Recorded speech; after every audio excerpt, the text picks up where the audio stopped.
This is one of the top battles in the American Football Conference on this Sunday, primarily because both teams with a good shot at the playoffs. Oakland coming into this afternoon's game at 6 wins and 4 losses, just one game out of first place in the West. Denver and San Diego at 7-3, leading in that Western Division. Houston, on the other hand, tied for second in the Central Division with Cleveland. Both Cleveland and Houston at 7-3. Pittsburgh is 8-2. So both teams very close to the top and are in very good positions to advance to the playoffs. So one of the top games on the schedule, and we're glad you can be with us on the Parade of Sports. Tony, hello everybody, and good to have you along today. Taken by one of the short men. At the 15-yard line is Carpenter. Out of the 20, 25 to the 30-yard line, and the Oilers will scrimmage for their own 31. This is the way they open offensively. Same unit that has been starting for the past month. Pastorini, number 7 at quarterback. He'll have Earl Campbell and Tim Wilson as his setback. Now the changes offensively, the only change I should say, double off Ken Burrow along with 82 Mike Renfro. Also, Castro in the ball game, number 88 at the offensive front. Carl Walk at center, Connie Heyman at left guard, Ed Fisher at right guard. Motown's the right tackle, and Leon Gray is the left tackle. Two tight end alignment, Conrad Rucker on the left side, Castro on the right. Here goes Renfro in motion. Ready. First play of the afternoon. Play action. Puts it on a hip. Looking, he is going to go long. Going for Castor. He's there and it's overthrown. Down at the Oakland 35-yard line.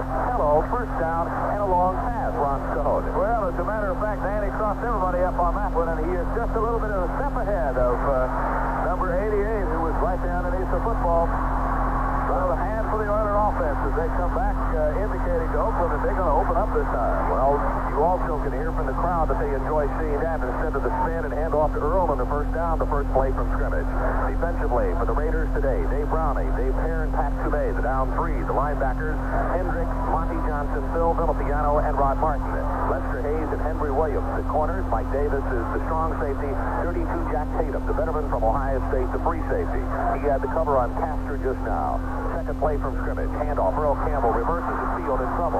Tries to get outside of the near side of the field. Going to be knocked down in a nice defensive play. At the 29-yard line, it's Lester Hayes out of Texas A&M. Those two have met before. It's going to be a loss of 2. It'll be third down, Houston Oilers. Third down and 11.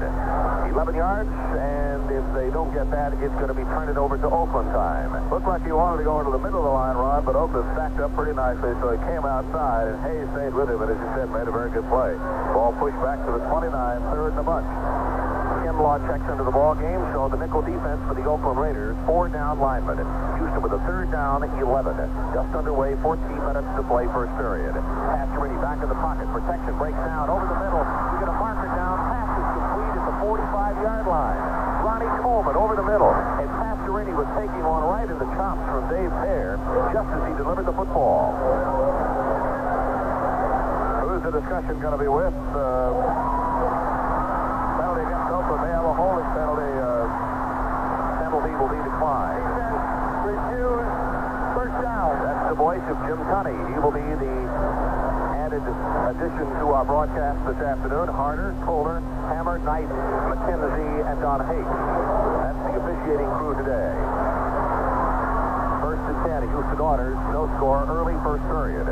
From the Order 46, Mike Renfro goes in motion. Pastorini, play action again, drops deep to throw, pumps once, pumps again, now goes long. Oh, Renfro is all alone at the 15, at the 10, at the 6, first and goal of Houston Oilers. We're cooking today, honey. Mike Renfro was there all alone to take that one in. Let me tell you about the other sponsors before we get a touchdown.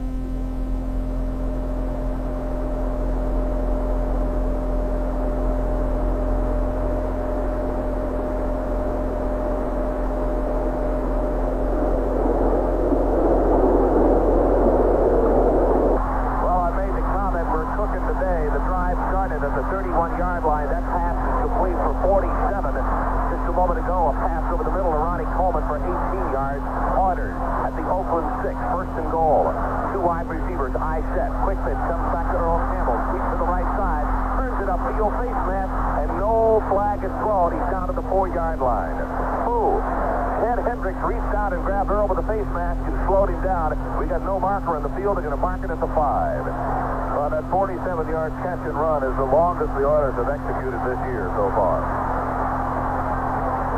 Johnson, along with Davison, are the tackle for the Oakland Raiders. Ball resting squarely on the 5-yard line to the near hash mark. Capacity house, and they are up on their feet, particularly down in the end zone, waving those Columbia blue pom-poms. Again, ice set in the backfield. 2 wide receivers. Burrow to the right, Renfro to the left. Pastorini's going to have to hurry. 30-second clock is down to 2, down to 1. Hurry, Dan. Just gets it off. Earl Campbell, handoff. Sweeps to the left side. Turns it up. At the 2-yard line, he's at the 1. Well, he tried to run over Jackson that time and could not quite do it. One-on-one, and Jackson comes up with a good play. As it looked like Campbell was trying to lower his head and just go across him, but the tackle is made. So it's 3rd and 1 for the Oilers. And Pastorini waited dangerously long. As Ron said, the 30-second clock is running out on him. And just as it went towards 0, he handed the ball, cut the ball. Oilers on the lip of the cup at the 1-yard line. It's 3rd down and goal, 36 inches away. No score, 11:40 to play first period. Here they come to the line of scrimmage. Dead T in the backfield, 2 tight in alignment. Tim Wilson goes in motion. Pastorini gives it. Earl Campbell right side at the 1-yard line. Spins off the tackler, 6 down. Unbelievable. Made him hit him and hit him hard, but Campbell kept going. Oh my. Touchdown Oilers. Boy, they paid him lower the boom on it, right at the line. Oilers lead it 6-0. Earl got really stood up at the 1-yard line by Tatum. That was some kind of vicious hit, and he took it in. Wrestled him off. Threw him to the ground, and then Earl takes it in. Extra point attempt to come. Rob Carpenter with a good block of the play. Gifford Nielsen to hold at the 9-yard line. Tony Fritz to attempt the extra point. And the Oilers have drawn first blood. Opening drive of the afternoon, a total of 69 yards.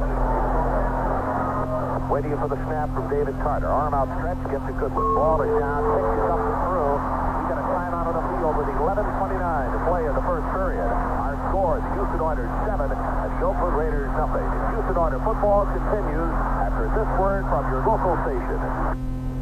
On the schedule of the National Football League Sunday, in addition to the Oakland at Houston game, Baltimore's playing at Miami, Buffalo at the New York Jets, Pittsburgh is at Kansas City, St. Louis is at Washington, San Diego is at Cincinnati, Tampa Bay at Detroit, and Seattle at Cleveland. All of those games are just underway. A little later, Los Angeles at Chicago and Minnesota at Green Bay. Those will be starting in about 50 minutes or so. And then the 4 o'clock Eastern time games, San Francisco at New Orleans, Atlanta at the New York Giants, and New England is playing at Denver. And you'll hear that New England-Denver game over many of these same AFRTS stations later in the day. So New England leading in the American Football Conference East at 7-3. Miami is in second at 6-4. In the Central, Pittsburgh the leader at 8-2. Cleveland and Houston are 7-3. And in the West, Denver and San Diego are tied for first at 7-3. Oakland is 6-4. The big play was a 47-yard Pastorini to Renfro pass. And it was 11:29 left in the first quarter. The Oilers get on the scoreboard as Campbell goes in from a yard out. 69 yards in 7 plays. 3:31. They hold on to the ball. Picture-perfect drive, Ron Franklin. Looked great. Here's the kick. Double deep safety. Ira Matthews along with Larry Brunson. It's going to go to Brunson at the 6-yard line. 10, 15 to the 20. That's going to be the end of the way. Good play with a special team deep ball. Teddy Thompson, 51. The SMU pony is downfield to make the hit. The Oakland Raiders will scrimmage for their own 20-yard line. Offensively, this is the way they open today. Number 12, Kenny Stabler, the Snake, will be a quarterback. He will have Derek Jensen, number 31, and 34, Booker Russell, as his running backs. The all Texas backfield there as far as running backs. Wide receiver, number 80 or 21, Cliff Branch, and they use the 2 tight ends. 87, Dave Casper, 88, Raymond Chester. Shell, Upshaw, Dalby, Sylvester, and Lawrence in the trenches. We'll check the Houston defense in just a moment. First play from scrimmage. Running play. Jensen goes right side. Curly Culp has got him with the ankles. Has him down after a 2-yard gain. It's Culp, Buffet, and Doris, the down 3. The linebackers, Hunt and Bingham in the middle. Robert Brazell on the weak side. 59, Teddy Washington on the strong side. Greg Stimrick, number 27 at right corner. On the other side, 33, J.C. Wilson. The free safety is Mike Reinfeld. He leads the National Football League in interceptions. At 32, Vernon Curry out of Jackson State is the strong safety. Cliff Branch, who made statements this week about the Oilers secondary not covering so well, comes wide to the left side. Saber back to throw. First pass of the afternoon. Far side of the field has it complete. His running back Jensen out to the 30-yard line, and it's going to be knocked back, and I believe denied the first down. Out to the 30-yard line. He fumbled the ball out of bounds, depending on where they're going to say to put it down as to whether he's got the first down. And I think he's going to be just a little bit short. Let's see where they put it. Yeah, he's short by just a little bit, I think. He just joined us. It's Oilers 7, Oakland nothing. 10 minutes and 5 seconds to play, first period. For the Astrodome in Houston, Texas, sellout crowd. We see a lot of vacancies so far. Some folks late getting to the stadium today. Third down. Short yardage. Running play. Jensen goes right side. He's mauled as he goes over the top. He's going to have the first down at the 31-yard line as Greg Bingham is up at the top of the stack. Down at the bottom is Curly Culp. First and 10 Oakland Raiders, the initial first down of the afternoon for Oakland. Houston with 2 first downs and 69 total yards. That was the length of their opening drive. And the Raiders now with 11 yards and 1 first down. Jensen took a pretty good hit, get that first down, but nothing to compare with what Campbell got and scored the touchdown anyway. How he stood up and is still alive after what Tatum did to him, I'll never know. Went off the field flexing his right hand, too, Ron. We'll try to get a report on that. Wing to the right side this time. I set in the backfield. Running play. It's Jensen hit right at the line of scrimmage. It's Curly Culp. We're sitting right in the hole along with Darrell Hunt. Going to be very short gain in the play. Maybe a gain of 2. It's called a second down and a long 8. And across the way, Jesse Baker, along with Ken Kennard, will check in. Also, Willie Alexander. So the Oilers will go with the nickel defense. The 4 down linemen, 2 linebackers, and the 5 defensive backs. Teddy Washington also leads along with Elvin Buffet. Biles told us prior to the ball game today, the defensive coordinator, that they would try to cross up the snake today and give him several different looks throughout the ball game. Running play. It is Jensen, comes left side, out of the 35 to the 38, now the 39-yard line. Greg Bingham again down at the bottom of the stack, along with 71, Ken Kennard. And it's going to be for the Raiders, third down and about 3 to get the first. They'll mark the ball just shy of the 40-yard line. Always having a very rough time against Culp so far today, as most centers in the National Football League do have. And then with Kennard in, that time they both gave him a little bit of trouble. He's going to be shell-shocked before this day's over. Here come the Raiders to the line of scrimmage, third down, and about 3 to get the first. Oilers lead at 7-0, 8 minutes to play first period. Snake back to throw, deep in the pocket, good protection, looking, delivers his pass, it is caught. Great catch by Branch, and he is ripped apart by Willie Alexander after he makes the snare.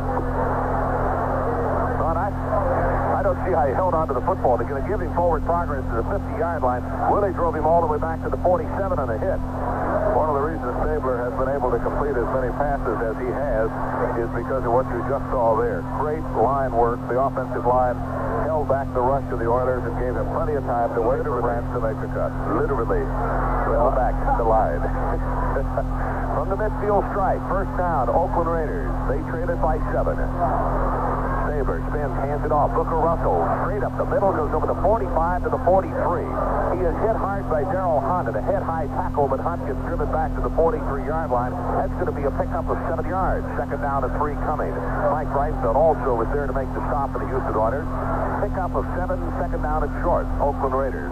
And he's got one to play with here. Let's see what he comes up with. Raider offense, number 11 rushing in the AFC, but they have been on the ground now for 5 of the 7 plays. Sidelines left, open field to the right side. That's where Cliff Branch is. Again, 2 tight end alignment. Running play is Booker Russell. Comes to the left side on the running play. First and 10, Oakland Raiders. 9 feet his way at left tackle. Inside the 40, he's down to the Houston 38. And so far, the Raiders have been very convincing on offense, but as Ron pointed out, coming into the ball game, we would have thought it would have been Oakland throwing the football and Houston running. It has been just the opposite so far. Well, from an excitement quotient, I'll take it the way we got it. Third first down of the drive for the Raiders. Third first down of the ball game. 41 total yards so far as the clock runs with 6:05 to play in the first. Stabler, play action, sets back in the pocket. Looking, going to go long. Going for Branch. He's there at the 5-yard line. The ball is underthrown. J.C. Wilson had tripped at the 10-yard line. Branch was open, and the ball is underthrown. Stabler got racked pretty good by Teddy Washington just as he threw the football and may have forced him to throw a little bit sooner than he wanted to. But that was a touchdown had Branch been able to come up with it. He is there. The first incompleted pass of the afternoon for Ken Stabler. Now 2 of 3 for total 16 yards. Pastorini is 2 of 3 for 64. Squeaky, number 33, J.C. Wilson almost got burned on that one. He's going to have his work cut out for him today, going up against Cliff Branch. Branch with 22 receptions, 393 yards, 2 touchdowns. Draw play. Hit in the backfield. Curly Colton there and knocked down his bookguard Jensen at the 41-yard line. Going to be a loss of 3. Third down at 13 facing the Raiders. No other scores on the scoreboard. Everybody got to wait a while before they get their ball game started. Our score 7-0 in case you just joined us. Campbell has scored his 13th touchdown of the year. And the Oilers lead it 7-0 over the Raiders with 5:26 to go in the first quarter. Raiders to the line of scrimmage. Dalby over the football at the 41-yard line. Sidelines left, open field to the right. Stabler straight drop to throw under pressure. Steps up into the pocket, delivers the ball, has a man wide open at the 25-yard line and inside the 25 to the 23. First and 10 Oakland Raiders. Raymond Chester was all alone. Stabler should never have gotten the ball away. He was rushed terribly. Thought for a moment he was going to be hit, but he found Chester at the last minute. He is scrambling for his life back there as what has been a pretty good protection is beginning to break down a little bit. The Oilers are getting closer to it. Bob Phillips said before the ball game started, the key is going to be whether they can get to him or not. They have not as yet, but they've gotten very close and racked him a couple of times just as he's thrown the football. As Bum termed it, he said, we got to get some push on Stabler today. That time they came closer, but they have yet to put him down for a sack. First and 10 Raiders. Houston 24-yard line. Oilers lead at 7-0. Stabler back in the pocket to throw. All the time in the world over the middle. Has a man there. Complete at the 10. He'll score at the 5. Touchdown. Chester. Chester as a defensive man, and I don't know who it was, made a dive to try to make the interception. Vernon Curry cut in front, thought he had the interception, and the ball was just over his fingertips. Ron Stabler's got all the time in the world. Oh, yeah. He could order a soft drink and hot dog. Touchdown comes with 4:21 remaining in the first period. 12 plays, 79 yards. Drive the extra point coming now. Breach to attempt the extra point at the 10-yard line. Low pass from center. Ball is down. Kick is on its way, and it's good. We got a tie ball game with 4 minutes and 21 seconds left to play in the first period. Time out of the field. Our score, Houston 7 and Oakland 7. Houston Order football continues in a moment. In college football Saturday, Alfred 16, Buffalo 3, Boston U 16, Connecticut 12, Boston State 16, Bridgewater State nothing. Catholic U 13, St. Francis 12, California of Pennsylvania 24, Shippensburg nothing. Central Connecticut 35, Northeastern 21, Colgate 20, Bucknell 2, Cornell 24, Columbia 7, Dartmouth 24, Brown 10, Delaware State 21, North Carolina A&T 21, Edinburgh 15, Westminster 14, Fordham 35, Albany 28, Franklin and Marshall 7, Lebanon Valley nothing. Geneva 24, Allegheny 6, Gettysburg 31, Ursinus 10, Grove City 28, Washington and Jefferson nothing. Harvard 41, Penn 26, Hobart 13, RPI 9, Holy Cross 20, Massachusetts 18. 4 minutes and 21 seconds left to go in the first quarter, and we've got a tie ball game, 7-7. Stabler to Ray Chester, 23-yard touchdown strike. They went 79 yards in 12 plays, and look at ball control, Ron. 7 minutes and 8 seconds they hold on to the ball. And that's what Mr. Sabler can do when he is on his game. And certainly he appears to be on his game so far. He's missed on only one pass on the drive. Mostly they stayed on the ground, but he hit it when he had to. Ron, it's the first time this year that both teams have taken the ball in first possession and gone for touchdowns. Elder for the 10, 15 across the 20, and hit hard down at the 23-yard line.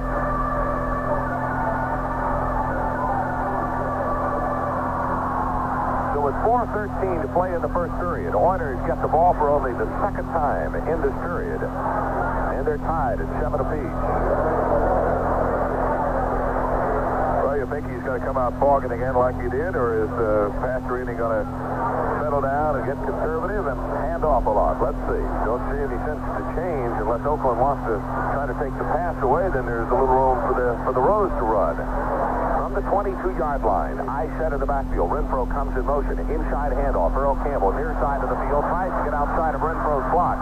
Won't be able to do it. Lester Hayes is there at the 25-yard line. Well, Renfro was trying to fight off a block there, trying to throw the block. But Lester Hayes kept fighting him off, and he never could get Hayes out of the way. Then twice Campbell has run at Hayes, and twice Hayes has prevailed.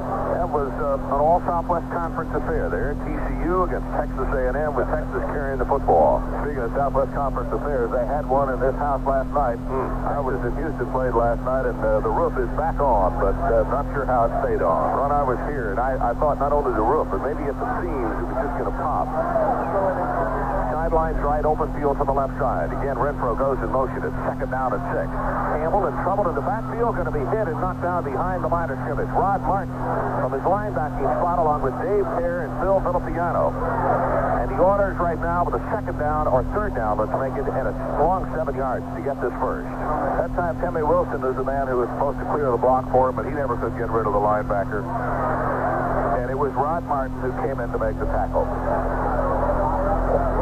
Oilers number 13 total offense in the AFC. 4th best rush, but 13th best pass. And now we're in a passing situation on 3rd and 7. 2 minutes and 50 seconds left to play, and this is the first period. Pastorini with a long count. Inside handoff goes to Tim Wilson. Breaks it out, caught by the ankles as he reaches the 30-yard line. And number 73, Browning, is there to bring him down. It's going to be 4th down and a kicking situation for the Houston Oilers. Tim was within 1 step of breaking that for the first down and more yardage. Had his shoe taken off, and that's where the tackle came from. It was an ankle high grab by Browning. Matthews, number 43, drops off at a single safety for the Oakland Raiders. First punt of the afternoon for either ball club. Cliff Parsley waiting for the snap at the 16-yard line. Parsley with an average of 41.9. His longest is 57 yards this year. Here comes his kick. Driving spiral. Good return kick. On the run, ball is fumbled by Matthews. Scramble for it. Oilers have it at the 40-yard line. Teddy Thompson is on the football. Matthews tried to run with the ball before he caught it. Never got a hold of it. And Ted Thompson comes up with a key recovery. Ron, there's a marker down at the line of scrimmage. Holding Houston Oilers. Wipe it out. Well, that's tough luck for the Oilers because Ted Thompson has come up with a football, but that old bugaboo of holding has hit the Oilers. Good break as far as the white-shirted Oakland Raiders are concerned. Here's Tunney. Holding at the line of scrimmage, number 42, 10 yards, 4th down. Well, Boobie Clark is flagged for holding. Ron, I'm trying to recollect. That's the first holding call against the punting team at either club I can remember for the whole year. Yeah, I don't recall any holding penalties. They've gotten off the line too quickly, but everybody does that, and they've shot blocked when they shouldn't, but I don't think anybody's been holding. And there was not a particularly tough rush on Cliff Parsley that time either. Matthews, who ran a 108-yard kickoff back against San Diego, gets a reprieve. Gets a big reprieve. Parsley waits at the 6-yard line. Good pass. Here's his kick. He barely got that one away. Good hanging spiral. Matthews all the way back to the 25-yard line. Loses his footing. Back up again. Marker is down. He fumbled again. The Oilers have recovered it again. As we get a marker tossed away at the 30-yard line. Now, this is going to be a clip against Oakland, I'll bet you. Boobie Clark has rectified things for himself. He has recovered the fumble. Nobody saying anything as yet. Oilers ball. On back-to-back plays, Ira this one was just a booming spiral by Cliff Parsley. Matthews lost his footing. He tripped over nothing at the 26-yard line. Just dropped the football without being hit, and it was recovered by Bowie Clark, who was called for holding just a moment ago. Oilers have the football at the Oakland 27. We got 1:43 to play in an action-packed first period. Oilers 7 and Oakland 7. Passerini under center. 2 wide receivers, 2 tight ends. Simone setback as Earl Campbell gets the call. Right tackle, puts his head down, will go inside the 25 to the 24. Not much doing there against the stubborn Oakland defensive unit. It'll be a pickup of 2. Second down and 8 coming. John Matuzak in the ball game, credited with a stop for Oakland. They'll spot it just inside the 25. Wonder what Matuzak has to report to his parole officer. He got a DWI down in Oakland last week, and they let him out to come play the ball game. Nothing new for John. Same offensive set. 1 setback is Earl Campbell. Here goes Renfro in motion against the line of scrimmage. Second down and 8. Earl Campbell, right side, breaks it open, has 5 yards, goes over 1 tackler inside the 20. He's down to the 18-yard line. Ball was fumbled, play is dead. Close to the first down, but he'll be short by a yard and a half. Jack Tatum is there defensively to make the stop for the Raiders. The Oilers look at a 3rd down and about 1, let's call it. Boy, Tatum hit him awfully hard again. That guy punishes when he hits. You've read an awful lot and you've heard an awful lot about the way Tatum hits. The hits that he's put on Campbell have been clean, hard hits, but boy, they've been as hard as anybody can. I don't see how he keeps hurting himself. 39 seconds left to go in the first quarter. 7-7 tie. 2 tight end alignment. Wing to the left side is Rob Carpenter. Here comes Carpenter in motion. Pass to the inside give. Earl Campbell breaks it through for the first down to the 16-yard line. First and 10, Houston Oilers. Again, it's Tatum up from his secondary spot along with Lester Hayes. For the Oilers sitting on a 1st and 10 at the Oakland 16. Tie ball game, and that will be the end of the first period as we come down to 12 seconds, now 11. And the Oilers are just going back to the huddle at the 25-yard line, so they will move to the other end of the field. 4 seconds, now 3 and 2. That's the end of the first period.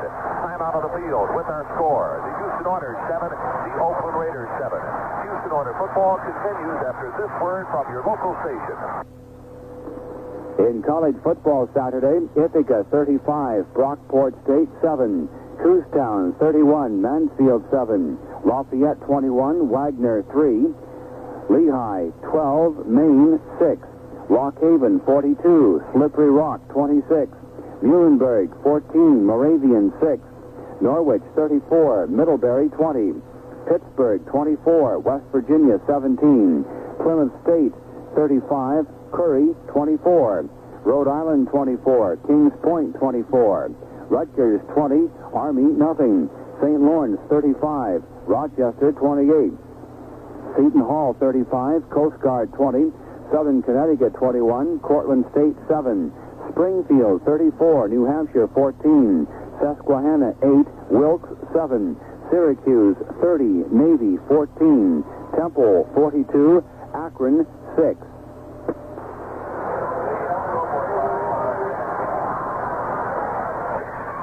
7-7 is our score at the end of the first quarter. The Oilers scored first as Campbell went in from a yard out, and then Oakland came right back on their possession. Sabler to Chester, 23 yards to tie it up.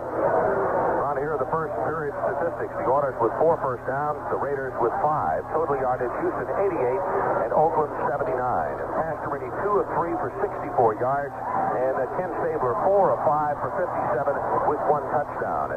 Individual stats, Earl Campbell 9 carries for 19 yards. Jensen 5 carries for a total of 10 yards. Booker Russell 2 for 12. Tim Wilson 1 for 5. Third down conversions, Oilers 3 of 4, and Oakland so far is perfect. 3 of 3 in third down conversions. The way it looks at the end of the first 15 minutes. Oakland had their hands on the football for half of that 15 minutes. They held it for 7 minutes and 8 seconds. And the rest of the time it's been the Oilers. Thanks to a couple of fumbles, the Oilers now are in scoring position once again. Houston to the line of scrimmage. First and 10 at the Oakland 16-yard line. Two tight end alignment, two wide receivers. The lone setback is Earl Campbell. 7-7 our scores. We open the second period as Renfro comes in motion.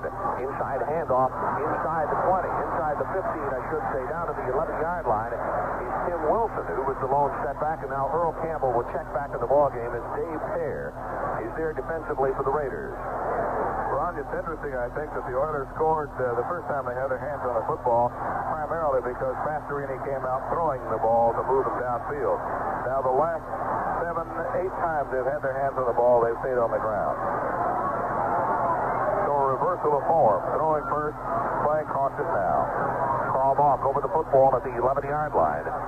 Oilers with a second down and 5. Earl Campbell inside handoff, fumbles the ball, scramble for it. I think Oakland has it. Philip at the 12-yard line. Oakland has recovered the fumble. Bill Villapiano recovers the Earl Campbell fumble. Right now, let's pause 15 seconds for a message from your local station. This is the Houston Oilers Radio Network. In college football Saturday, Tufts 35, Bates 7, VMI 13, Marshall 3, Waynesburg 41, Duquesne 7, Wesleyan 17, Trinity 7, Widener 35, Swarthmore 17, Yale 35, Princeton 10. Back at the Astrodome in Houston, Texas, Ron Franklin along with Ron Stone and Marco Rossano. The Oilers have just had a very fine drive, stopped by a fumble by Earl Campbell. Bill Villapiano has recovered the ball at the 12-yard line, and the Oakland Raiders stop that one and take over the football. Right now, let's pause again. You're listening to the Houston Oilers Radio Network.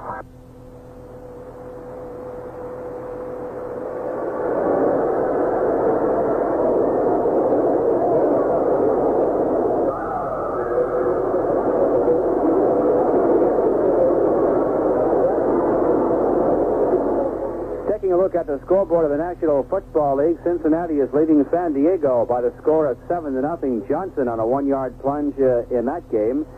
Robinson scoring for Detroit against Tampa Bay, so the Lions are leading Tampa Bay 7-0 in the first quarter. Bradshaw to Stallworth for Pittsburgh, 25 yards, and the Steelers leading Kansas City 7-0 in the first quarter. Smith has scored for Seattle in that game at Cleveland on 5-yard run, so Seattle leading Cleveland 7-0. Greasy to Moore at Miami for 18 yards and a touchdown. The Dolphins 7-0 over the Baltimore Colts.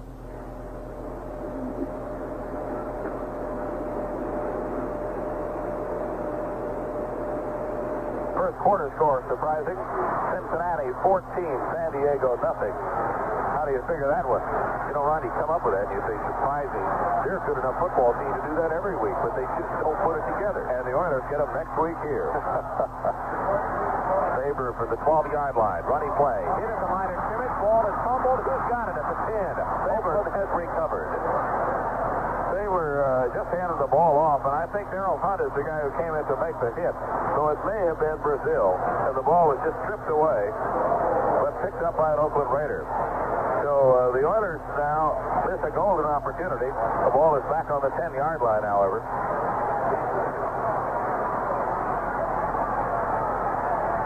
Second down and 12, Oakland Raiders living dangerously inside their own 20-yard line. Ball recovered, though, for the men in white. Mark Whittington out of SMU checks in at tailback. Casper comes in motion. Quick pitch comes back to Whittington. Tries to turn it up at the 10-yard line. Belted out of bounds very hard at the near side of the field as Vernon Perry caught him with a head-high tackle. It was J.C. Wilson who turned the play up. And it'll be a gain of 3 in the play. Second down, a third down for the Raiders, and about 9 yards to get the first. Houston 7, Oakland 7, 13:31 to play in the first half. Arthur Whittington just activated for this ball game. He had only carried the ball 34 times coming into the game because he had a foot injury and has missed an awful lot. Gives him some very much needed speed getting outside.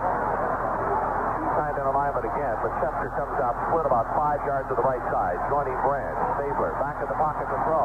Pressure is on, pass well on the throw and incomplete. Cliff Branch was standing all alone at the 25-yard line, but Stabler didn't have time to look as the fade was coming from the right side. Ted Washington was applying pressure from the left side. I think Teddy hit him just as he threw the ball. That's what made it go awry. 13:26, the clock stops, and the Oilers get a chance to get their hands back on the football. As retreating back is Richard Ellender. who averages just something like just about 8.5 yards per punt return. He does have a 36-yard punt return. Keep in mind that Smith of Kansas City once ran one back 88 yards against these guys for a touchdown, so it can be done. I wonder if Ellender's ever fielded a punt out of a cannon before. He's about to see one if he hasn't. Great guy standing at the goal line. Gets a good pass, and here's his kick. Good heavens. Ellender all the way back to the 32-yard line. Return near side, 35 at the 40. Turns the corner and is tripped up. One arm comes out at the 45-yard line. Ellender had a lot of running room on the near side of the field. And the man who made what was a lot of acre-saving touchdown is Booker Russell. Time out of the field with 13-14 to play till halftime at our score. The Oilers 7 and the Raiders 7. Houston Oilers football continues after this word from your local station. In college football Saturday, Florida State 27, South Carolina 7. Furman 23, Western Carolina 14, Georgia 33, Florida 10, Georgia Tech 21, Air Force nothing. Grambling 22, South Carolina State 15, Howard 31, North Carolina Central 20, James Madison 16, Morehead State 3, Kentucky 29, Vanderbilt 10, Knoxville 12, Lane nothing, Lenore-Rhine 10, Elon 7. Liberty Baptist 17, Canisius 10, Livingston 10, Delta State nothing, Maryville 14, Center 6, McNeese State 41, Louisiana Tech 7, Memphis State 10, Louisville 6, Mississippi Valley 17, Alabama State nothing, Morgan State 17, Virginia State 7, Morris Brown 24, Bethune-Cookman 21.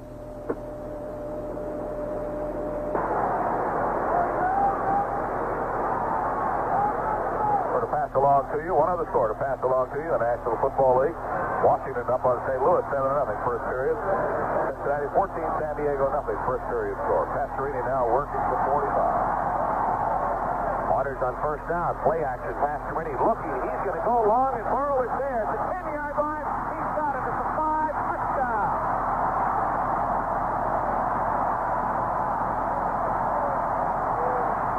Waters lead it 13-7. With 13:06 to play till halftime, and all of a sudden, the bomb has come back into prominence here at the Astrodome. Monty Jackson was the man who was burned, and burned very badly. Nothing he could do. Conex's longest pass reception of the year. Burrow's longest was 41 yards. That one goes, 55 officially. Kinney's third touchdown of the year.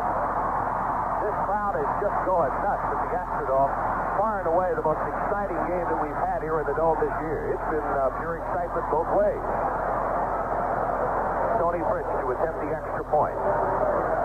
If Nielsen with a hole, kicks it up, and it's good. Time out of the field. 13:06 to play until halftime with our new score. The Oilers 14 and the Raiders 7. Houston Oilers football continues in a moment. On the scoreboard, at the end of the first period, St. Louis and Washington tied at 7-7. Buffalo and the New York Jets scoreless at the end of the first quarter, but early in the second period, Buffalo scoring on a 1-yard run by Collier.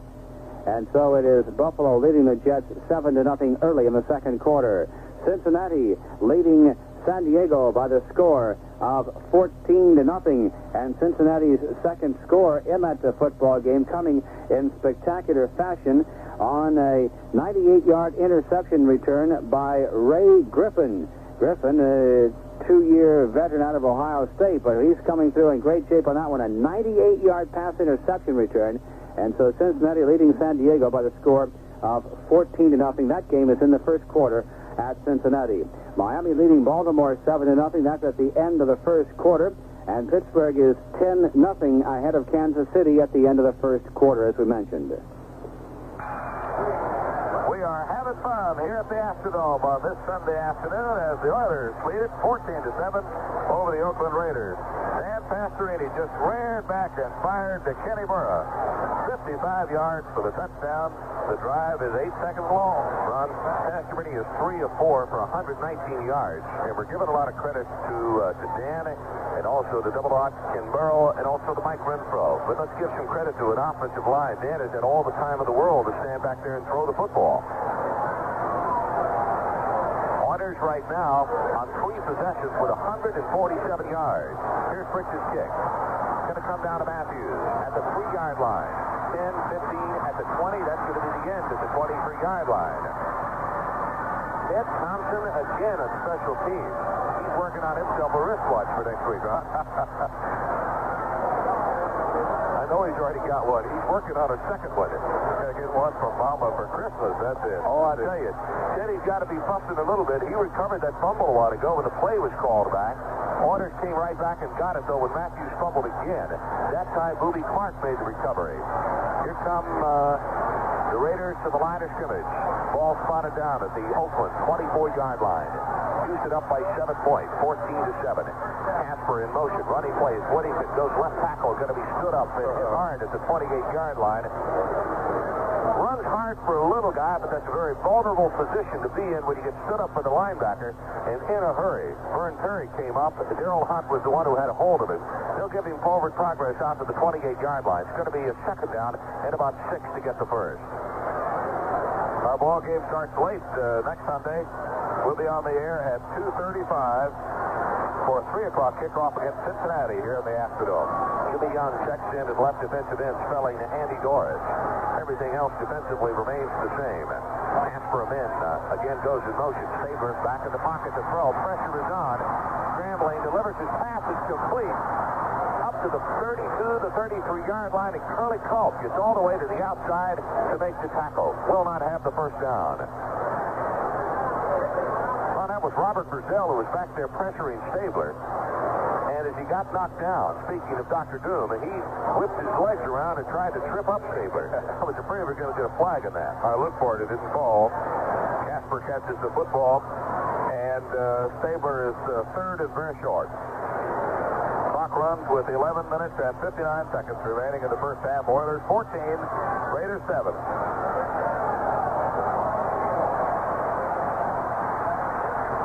Two-tight end alignment. Wings to the right side, the Raiders.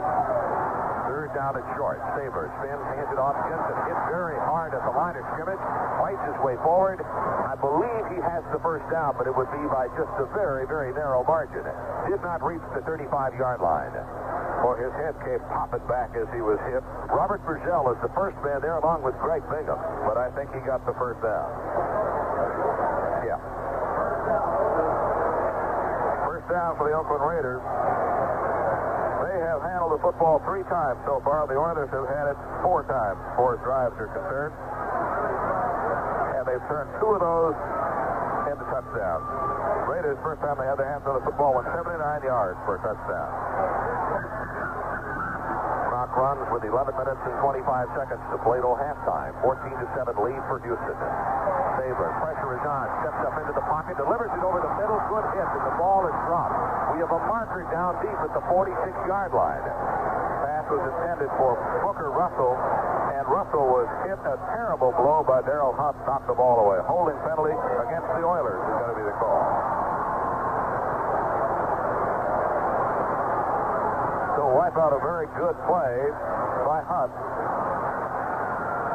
Holding 52, 5 yards, first down. Robert Brazell is flagged for holding. Automatic first down goes with that. The new line of scrimmage, the 39.5-yard line for Oakland. Ball squarely in the middle of the field. Raiders working with the 2 tight ends, Castor and Chester. The one lone wide receiver, number 21, Cliff Branch, comes off to the right side. Saber, quick count, play action, puts it on his hip, looking, steps up and delivers over the middle. Ball is knocked down. Nice defensive play by Vernon Perry at the Houston 40-yard line.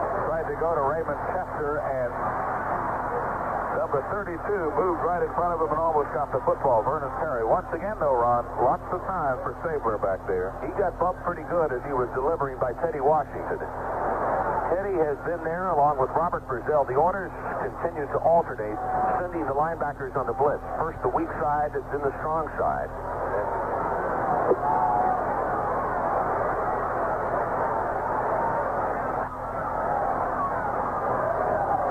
Second down and 10, Oakland Raiders. Line of scrimmage just across their own 39-yard line. Houston 3-4, defensive alignment.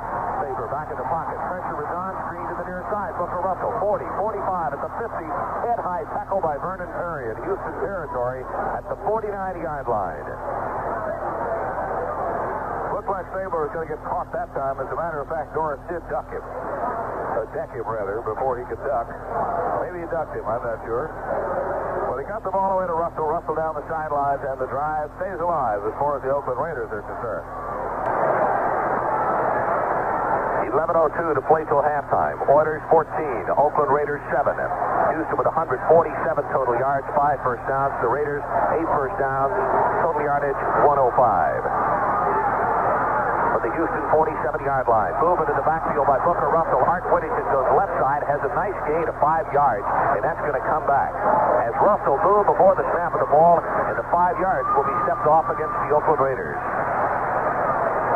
Ron, they've turned the ball over once, but they haven't made very many mistakes as far as penalties are concerned. The Oilers have made a few more than they have. Illegal motion, 34, 5 yards, still first down. That's the voice of Jim Tunney, our referee today. Crew that some of the players called, and the players shall remain nameless, the holding crew. Said they like to drop the yellow hanky and call holding, and so far that's been the bulk of the penalties today, both offensively and defensively. We saw one on a punt a moment ago. Stabler, straight drop in the pocket to throw. Delivers over the middle. Ball is complete at the Houston 47. They're back to the initial line of scrimmage. Reinfeld is there to make the hit. Pass complete to Chester. So it's going to be second down and 10. Reinfeld was anticipating quite well and came close. He wanted to step around, it appeared, to make the interception and couldn't, but he was right on top of Chester. That'll be a pickup of 5.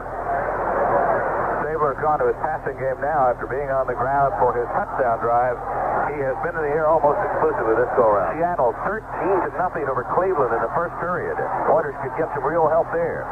Stabler wants to throw. Blitz is on. Delivers his pass. Brandt drops the football at the 30-yard line.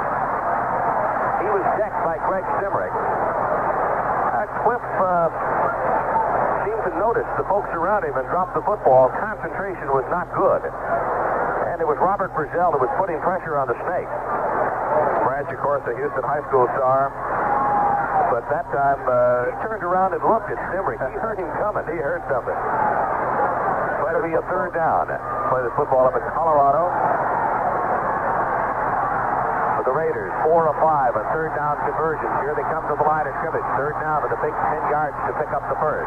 Stabler back in the pocket. Pressure's on. Jesse Baker is there, and he's going to be stopped.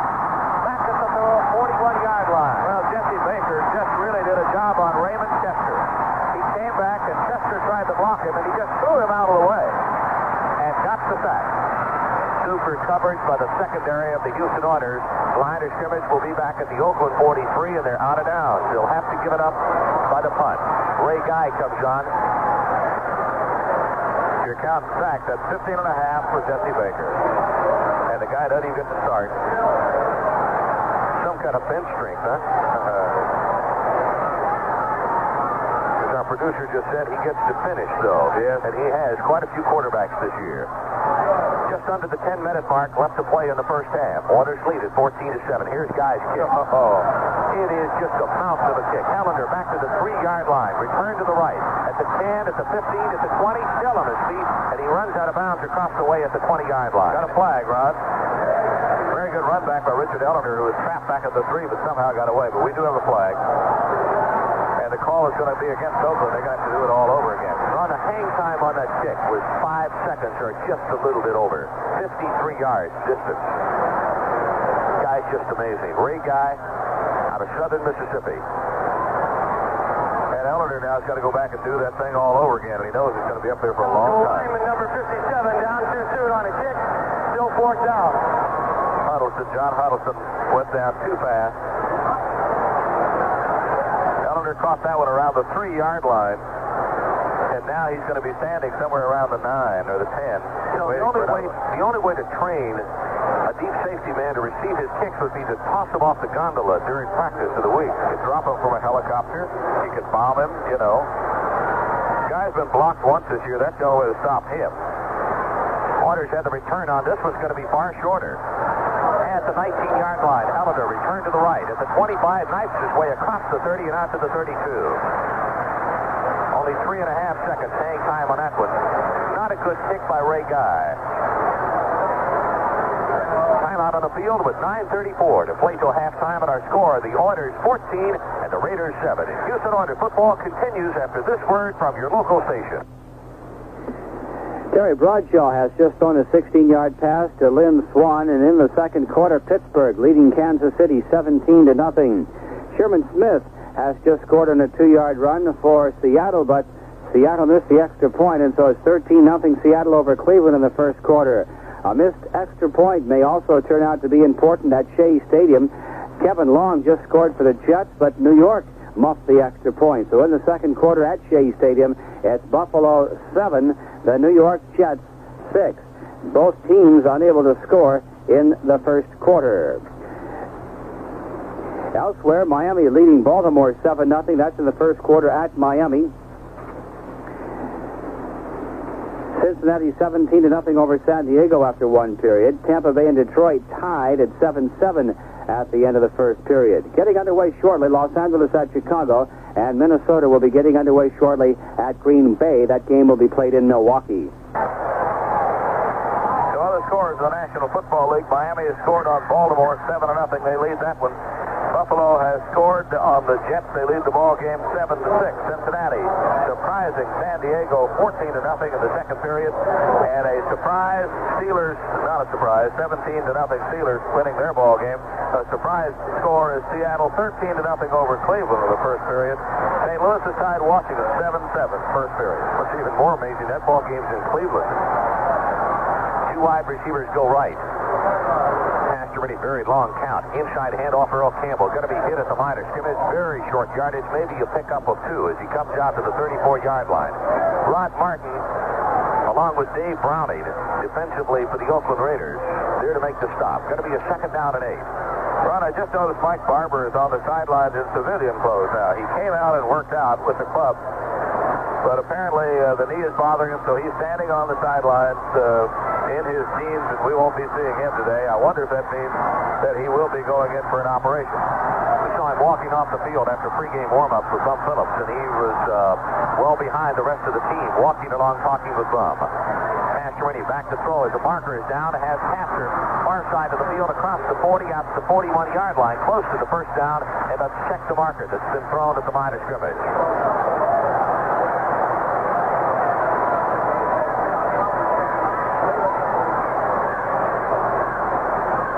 Penalty is going to be called against the Oilers. Detroit 7-0 over Tampa Bay, second period score. The big one that we'll watch is the Seattle-Cleveland game. The Oilers need for Cleveland to lose the ball game, and the Oilers need to win. Here's the call. Illegal formation. Lineman not up on the line of scrimmage. Still second down. All right. Run through all of that. Could you hear Carl Bach? Yes, I could hear Carl. Okay. Carl is yelling a little bit at Mr. Tunney that somebody was up there and suggesting that Mr. Tunney might want to do the Battle of the Network Stars and leave NFL football alone. Wide receiver to either side, two tight end alignment. The lone setback is Earl Campbell. Oilers with a second down to 13. Houston leads it 14-7. Pastrini gives it to Earl Campbell. Gets outside at the 35, at the 40, out to the 42, close to the Houston first down. Piano is the man who finally pulled him down from behind, but he turned the corner nicely, and they got the first down. 14 yards in the carry by Earl Campbell, his longest gainer of the afternoon. First and 10, Houston Oilers. Ron, he is halfway there with 34 yards. He needs 68 yards rushing to become the first AFC player ever to rush 1,000 yards in each of his first 2 NFL seasons. And he's halfway home.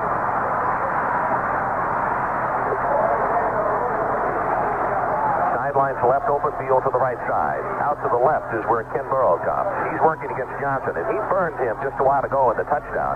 Pastrini, play action, looking, going to go to Burrow. He's there, down at the 37. Fumbles the ball, scramble for it, and Oakland has recovered at the 38-yard line. Kenny was hit, the ball was knocked out of his hand. Filipiano came up with it. Burrow is hurt. He got hit right in the back as he backed up, and somebody really decked him good right in the back of the neck. Filipiano is the guy who came up with the ball. It seemed to me the whistle might have been a little bit late. Those of you who are watching on television and listening at home, he has caught the ball. Now he is hit. Now he is going down, and now there comes the ball free. So I guess it's okay. Good call. But Burrow is holding the back of his neck. That's where the helmet seemed to hit him. Jack Tatum making the tackle. And there was nothing wrong with the hit. As you see, he just put an exception of the fact that he put his headgear right in the small of his back. Well, it is still a legal thing to do until they make it illegal to use your hat as a battering ram. No, you cannot use the top of your headgear. That's Sperry. This year, penalty was put in. He's up and he's walking off the field. Timeout on the field with 7:35 to play till halftime, and our score: the Oilers 14 and the Raiders 7. Houston Oilers football continues after this word from your local station. In college football Saturday, Norfolk State 26, Bowie State 6, Penn State 9, North Carolina State 7, Presbyterian 34, Carson Newman 28, Tennessee 40, Notre Dame 18, Tennessee Chattanooga 28, the Citadel 7, Texas Arlington 24, Southwest Louisiana 10, Towson State 22, CW Post 15, Tulane 49, Mississippi 15, Virginia 20, Virginia Tech 18, VMI 13, Marshall 3, Wake Forest 17, Duke 14, Washington and Lee 28, Georgetown 20, William and Mary 9, Appalachian State nothing, Winston-Salem 14, Kentucky State 6, Wolford 48, Davidson 28. Bethel 7, McPherson nothing, Bowling Green 31, Southern Miss 27.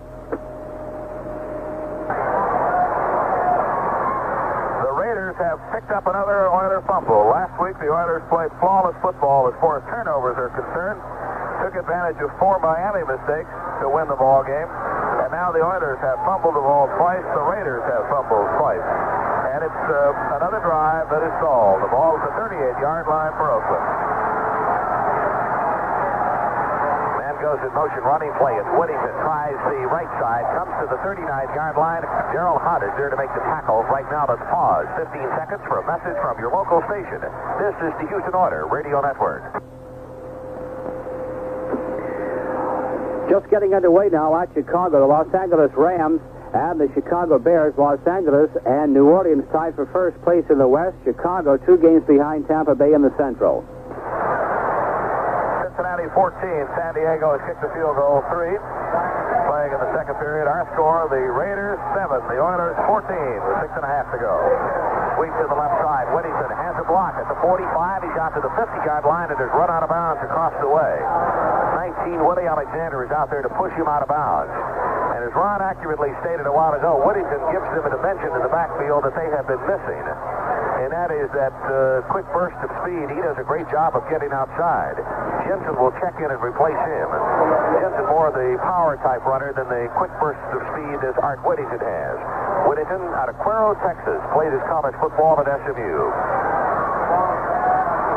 Ball just across the 50-yard line. 6 minutes and 50 seconds to play till halftime. Waters lead by 7. Stabler back in a play action. Under pressure from Bethea. Throws across the middle. Nobody is there.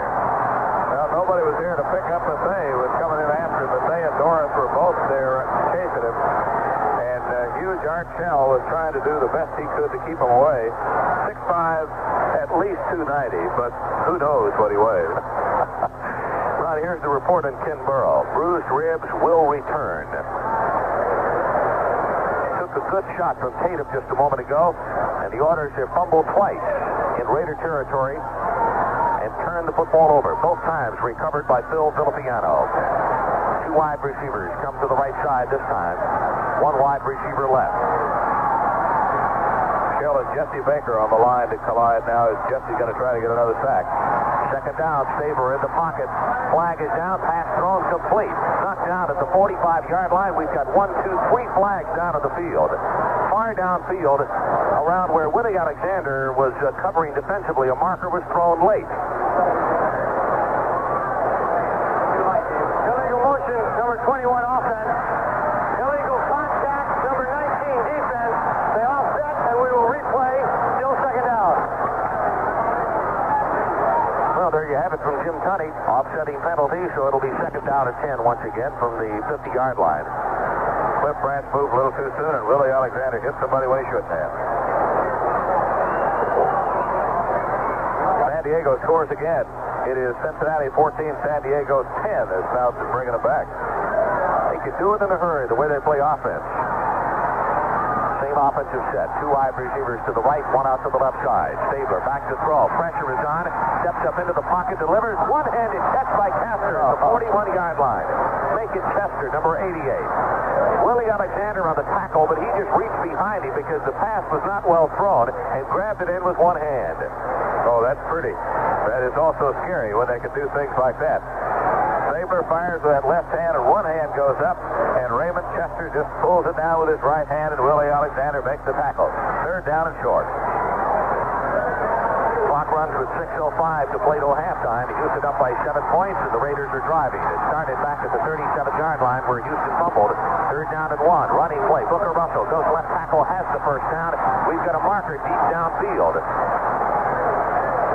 They ran at Shell's position, and there's going to be a holding penalty, I think, against the Raiders. Let's see. They've got a first down from where the ball is. And they're going to measure it to make sure what all this looks like. If it's not a first down, the Oilers will say forget the whole thing. It's a holding penalty that's going to be called. Dave Casper has been flagged for holding. Now to bring the change in from the near side. It's a first down on the chain. Now they decide what they're going to do with the Oilers take the penalty.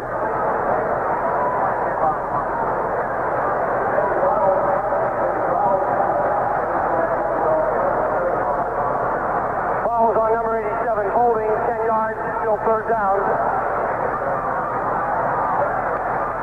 Do you realize that Casper has, I think, been shut out in the ballgame? Am I right about that? I don't think he's caught a pass. Nope. Jensen, Branch, Chester, and Chester. Chester with 4 catches for 55.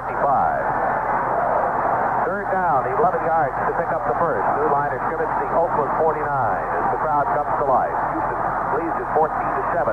Stabler back in the pocket. Pressure is on. Screen pass. Booker Russell. 50, 45 at the 40. Turn to flip at the 35-yard line. First and 10 Oakland Raiders. Got to give Stabler credit for that one. A very good call as he suckered him in and they came at him. But they set up the screen beautifully and they got the first down. Ken Stabler continues to be a master. The clock continues to run here. 5 minutes and about 25 seconds left to go as he hits Booker Russell down the sideline, and they move to a first down at the 33-yard line. 14 Oilers, 7 Raiders, 5 minutes and 10 seconds to go in the half. Stabler calls him set. 2 tight end alignment, 1 wide receiver. Art Whittington goes to the left side. Inside the 30, he's down to the Houston 28-yard line. Defensively, Curly Culp is there along with Greg Stimrick. It's going to be a second down at about 5 yards to pick up the first. Total yardage today, the Raiders now with 144 and 10 first downs. Houston with 6 first downs, 182 yards. Seattle scores again. Seattle 16, Cleveland nothing. Pittsburgh 17, Kansas City nothing. Second period score. Ken Stabler, eye set in the backfield. This time he has Casper split out to the right side. Goes to motion, pitch back goes, and fumbles at the 32-yard line. Oakland has recovered the ball as Art Whittington lost the handle on it. Robert Brazil was right on top of him. And the Raiders have a player down at the 23-yard line. That's Booker Russell. Booker tried to throw a block on somebody down there, and I believe it was Hunt that he tried to throw the block on it. Both of them got up very slowly. Hunt is up and walking around now. But Russell is staying on the ground. And I would think to lose him would be a serious blow as far as their offense is concerned, because he has been very active. He's up and he's walking off under his own power and apparently is all right.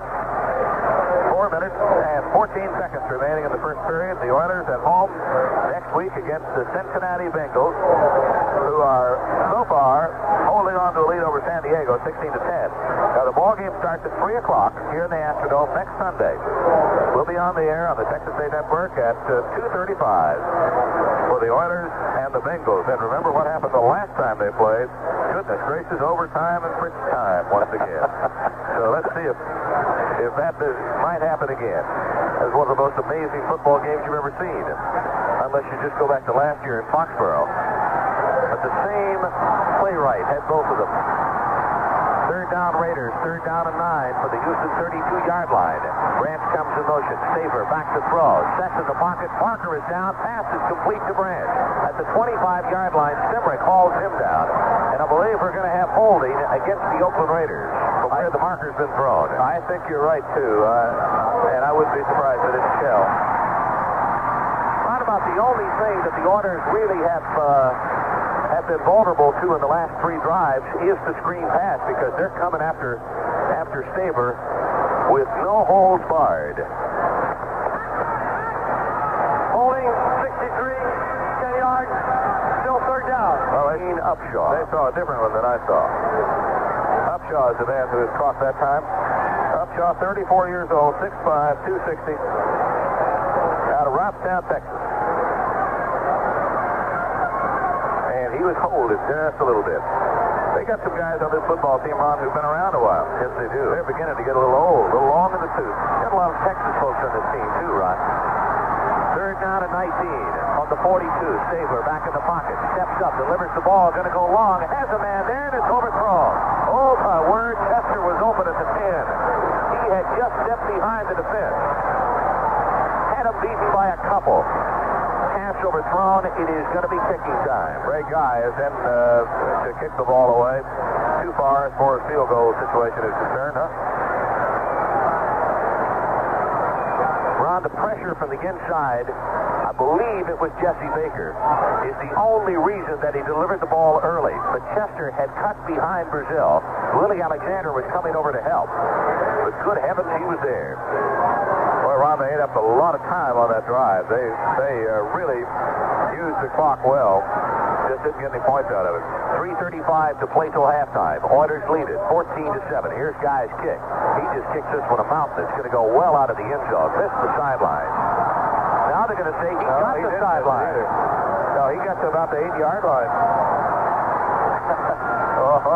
Folks in the end zone who are help lining it up don't agree with that. And from where it hit out of the field of play, it is a little hard to figure that he nailed it there, but that's what the officials say. Time out on the field, our score. Houston 14 and the Oakland Raiders 7. Houston Oilers football continues in a moment. In college football Saturday, Butler 21, Evansville 10, Central Michigan 37, Eastern Michigan 14, Central Missouri 28, Evangel 24, Delaware 51, Youngstown State 45, Findlay 21, Defiance 7, Fort Hays State 38, Missouri Western 20, Franklin 22, Wilmington 12, Georgetown 23, Indiana Central 14, Indiana 45, Illinois 14, Indiana State 38, Northeast Louisiana 21, Kearney State 24, Wayne State 7, Manchester 19, Bluffton 15, Miami of Ohio 35, Kent State 8, Michigan State 31, Minnesota 17, Missouri 18, Iowa State 9, Muskegon 12, Ohio Wesleyan 10, Nebraska 21, Kansas State 12. We have 3 minutes and 28 seconds remaining in this first half of this football game. The Oilers 14-7. As it begins to wind down, the Oilers need this ball game today.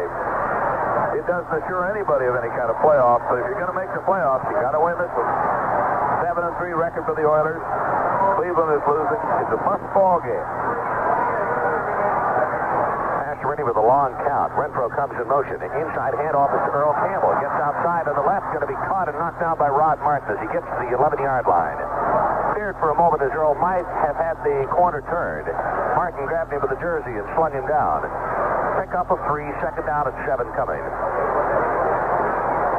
November was supposed to be a very, very bad month as far as the Oilers are concerned, and it still may be. But after the Miami win, that makes it a little easier. Leading over Oakland now, Cincinnati next week, and Dallas on the 22nd. Not a pleasant month of November for the Oilers. 2nd down and 7. Ball resting at the Houston 11. Passerini straight drop the throw. Looking, pumps once, throws the ball well overthrown. Conrad Rucker was the closest man to it out at the 22-yard line. I think he just dumped it to get rid of it, and Passerini got knocked down. Stopped the clock, 2 minutes and 43 seconds.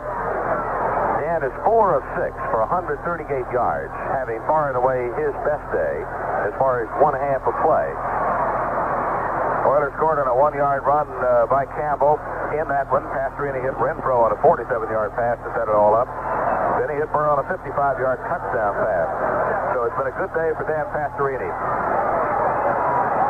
Earl Campbell leaves the ball game. Rob Carpenter checks in, replacing him with a 3rd down and 7. Pastorini straight drop to throw. Looking, delivers over the middle, has it complete out at the 21-yard line. Nice pass and nice catch. Pastor on the receiving end. 1st and 10. Houston Oilers out at the 22-yard line. Any question about whether Castor catches in a crowd or not, it should be answered there because, brother, he was in a crowd. And any question about whether Pastorini can still thread the needle should be answered because he put the ball right on the money. 2 men collapsed on him. He is hit by Davis, and he's also hit by Tatum, but he holds on to the football. Clock runs with 2:07. Going to have to hurry to get this one off before the 2-minute warning. 2:02, 2:01. Pastorini back to throw. Delivers near side. Wide open is Tito Merkin, and he caught the ball out of bounds. Tito was not watching the sideline closely enough. Took a step back. And with that, the 2-minute warning. Time out of the field, and with our score, the Oilers 14 and the Raiders 7. Houston Oilers football continues after this word from your local station. In college football Saturday, Nebraska-Omaha 23, St. Cloud State nothing. Northern Illinois 28, Toledo 10. Oberlin 6, Hiram 2. Ohio State 34, Iowa 7. Ohio U 27, Cincinnati 7. Pittsburgh State 16, Emporia State nothing. Purdue 24, Michigan 21. SMU 34, Wichita State nothing. Southern Illinois 22, Drake 21. St. Joseph's of Indiana 24, Valparaiso 14. Wayne State 7, Saginaw Valley State 7. Wabash 16, DePaul 13. Washburn 20, Missouri Southern 7. Western Michigan 20, Ball State 10. Western Kentucky 24, Northern Iowa 17. Wisconsin 28, Northwestern 3. Abilene Christian 28, Southwest Texas State 24. 57 seconds remaining in the first half of our ball game. The Oilers 14-7 over the Oakland Raiders. Cincinnati 16, San Diego 10, second period score. Seattle 16, Cleveland nothing, second period score. Pittsburgh 17, Kansas City nothing, second period score. About a week ago, Mr. Franklin suggested they just save everybody the trouble and go ahead and mail the Lombardi Trophy to Pittsburgh. You still think it's figures run? They play like they're not totally human sometimes, don't they? Oh, man. In fact, more often than not. Pastorini with a 2 tight end alignment, 1 wide receiver. Back to throw. Sets in the pocket, pressure's on. Going to set up a screen to Earl Campbell. Comes all the way back to the 8-yard line. He's running for the end zone. Now reverses it and gets back out to the 10-yard line. Good heavens. Hello, Earl. Wrong way. Came back and did a nice job to catch the screen pass, but he didn't turn around. He kept running toward the end zone. Right, now there's a strange one for you, neighbors. Campbell, I suppose, was a blocking back on that play, but did not do his blocking job, and Pastorini was chased into the end zone. Threw it to Earl, and Earl's momentum was carrying him toward the end zone. He lost 12 yards on that play. He was the screen man. That's where they were going. Ken Burrow is being taken to the locker room early. He's being escorted off the field, and I guess possibly going up for x-rays. He got hit in the ribs and fumbled the ball back at the 37-yard line, the Oakland 37. And Kenny is heading on up to the locker room right now. It's just preventative measures here for the Oilers to make sure that he does not have anything broken.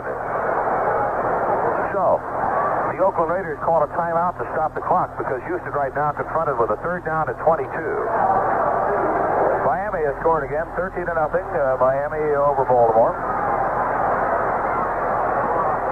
1 minute and 38 seconds remaining in the first half of our ball game. And now the Oilers go back to huddle, talk it over, and figure out what they're going to do. Actually, it's television figuring out what they're going to do. They were behind in the spot. So Jim Tunney whistle play down, and Houston goes back to the huddle. This is what we have in first half statistics. Earl Campbell with 37 yards and 13 carries. And as Ron mentioned in the pregame show, he needs but 68 today to hit 1,000 yards, and he would become the first rusher in the American Football Conference to have 1,000 in his first 2 years of play. Nobody else has ever done that in the American Football Conference. Asherman, third down at 22. Draw play, Rob Carpenter breaks it out to the 15, out to the 18-yard line, and into the 20. Houston will be far short, about 12 yards to be exact. And fourth down, and with that, the Raiders called another timeout to stop the clock. With 1:28 to play till halftime. Houston up by 7, 14-7. Ron, the NBC television is here doing a story on the Oakland Raiders, and they are doing a story on the fact that the supposition is that Oakland is going to go ahead and move their franchise out of Oakland, go down and take over Los Angeles, and say to the National Football League, do something about it. And knowing the way these guys have operated before, it sounds plausible. They're on the last year of their contract at the Oakland-Alameda County Coliseum. They're going to get out of that, and they may go flying away. Cliff Marsley waits for the snap back at the 6-yard line. That's an interesting story. The anxious to see if they can pull it off. Raiders are coming after this one. They got a piece of it. It is partially blocked. Bounding at the 22 at the 25-yard line and has been recovered by the Oilers at the 26. Lester Hayes, I think, is the man who got it. It was Lester Hayes who got it one hand out and knocked the ball away. And that's the first time that Cliff has been blocked this year, I think. Am I right about that? Yes. That's the first time Parsley has been blocked this year. Just got a hold of a piece of it, and Oakland has an excellent opportunity to tie up this ball game. Now there's 1 minute and 18 seconds remaining. 1 minute and 18 seconds, and Lester Hayes is the hero of the hour as far as the white-shirted Oakland Raiders are concerned. The ball's on the 26-yard line. Stabler is an extremely dangerous man from in close. He has proven that a bunch of times. Here they come to the line of scrimmage with 1:18 to play in the first half. 26 yards away. Stabler back to throw. Blitz is on. Steps up and delivers the ball. Branch complete at the 13-yard line. Simrick pushes him all the way back to the 20, but they'll give him forward progress to the 13. That's enough for the Oakland first down. No huddle, and the Raiders quickly back to the line of scrimmage. Clock runs under 1 minute now. 58, 57 seconds. Raiders have one timeout left in the half. Stabler turns and screams something to his wide receivers. Back to throw. Safety blitz is on. Delivers the pass. It is knocked away in the end zone. Good play by Reinfeldt. As Reinfeldt came dangerously close to getting himself flagged, but he was there nonetheless. Ken Kennard applying the pressure on Kenny Stabler. Reinfeldt had a chance to intercept it, but was far more interested in knocking the ball down to keep the 6 points away. And it stops the clock with 45 seconds to play till halftime. Stabler got an awful lot of pressure, let fire, intended it for Brunson, and Reinfeldt was Johnny on the spot. Oilers 14, Raiders 7. 45 seconds to go in the half. Two wide receivers come right. Stabler back in the pocket, delivers his pass, half branch complete at the 3-yard line. Boy, did he get whacked after he caught it, but it's a first and goal Oakland Raiders, and Vernon Perry is shaken up. Vernon Perry also is the man who was caught in the middle, and he is very slow getting up. As a matter of fact, he hasn't gotten up yet. His hat was knocked off his head, and his arm, he is gesturing that his hand or his arm may have been strained a little bit. He was the guy caught right in the middle of the fight. 3 Oilers, all on Branch. And it looked like Branch had taken the brunt of the blow, but I think, as a matter of fact, it was Vernon Perry who got most of the crunch on that one. Yeah, he took the blow from Greg Bingham. As we get a look at it on the instant replay, in fact, it knocked his headgear off. We're going to play. Okay, they're going to play for the 3-yard line when they get it back with 35 seconds. Perry is all right. He's out of Jackson State. Played football up in the Canadian League. Friend of Robert Brazil. Robert said you ought to give this guy a try, and if Robert Brazil says the guy is good enough for a try, then certainly he's good enough for a try. The Oilers brought him in, and he stuck. Good hitter. 35 seconds. The Raiders are just about to tie this thing up, and once again, the Oilers are about to go in tied at halftime, as has happened so many times in the past. New Orleans has kicked the field goal, and they lead San Francisco 3-0 in the first period. Big game between New England and Denver gets started later. Let's say hi to Vern Perry's mom, who listens to the broadcast down in Mobile. Said before the ball game to be sure to say hi to her. He's okay. Vernon is all right. He is up and walking around over on the sideline. The doctors have checked him over, and as much as anything, he got his bell rung a little bit. They keep checking his left arm. It's either his shoulder or his elbow. We expect to see him to return. Good, hard-nosed football player. Vernon Perry out of Jackson State. Crowd coming to their feet as the Oilers get set defensively. Raiders at the line of scrimmage. That's the 3. Play action pass. Stabler back in the pocket. Looking, delivers over the middle. Touchdown, Dave Casper. There's Casper. 14-13 our score, with the extra point attempt to come. And look at Stabler, Ron. Dr. Doom was lying on top of him after the pass was delivered. Stabler, I'm sure, had to ask Brazil, did we score? Because he couldn't see it. 26-yard drive that took only 4 plays to put together, and it came after a partially blocked kick. Lester Hayes should get credit for part of that touchdown. Now let's see, what's the problem? Oh, we got an injury. We got a ball player injured at Oakland Raiders. Yes, Raymond Chester is being helped out of the ball game. They were carrying him for a moment. Now they're putting him down. A couple of his players had picked him up. Nobody saw it.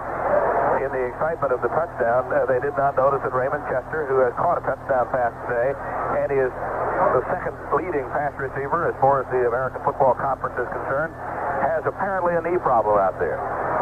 And if that is the case, and if he is hurt badly, Oakland is in a bunch of trouble, because that guy represents an awful lot of what their offense has been. We wondered what had happened to Dave Casper. We talked about the fact that Casper had been shut out. Well, indeed, he had been shut out till now.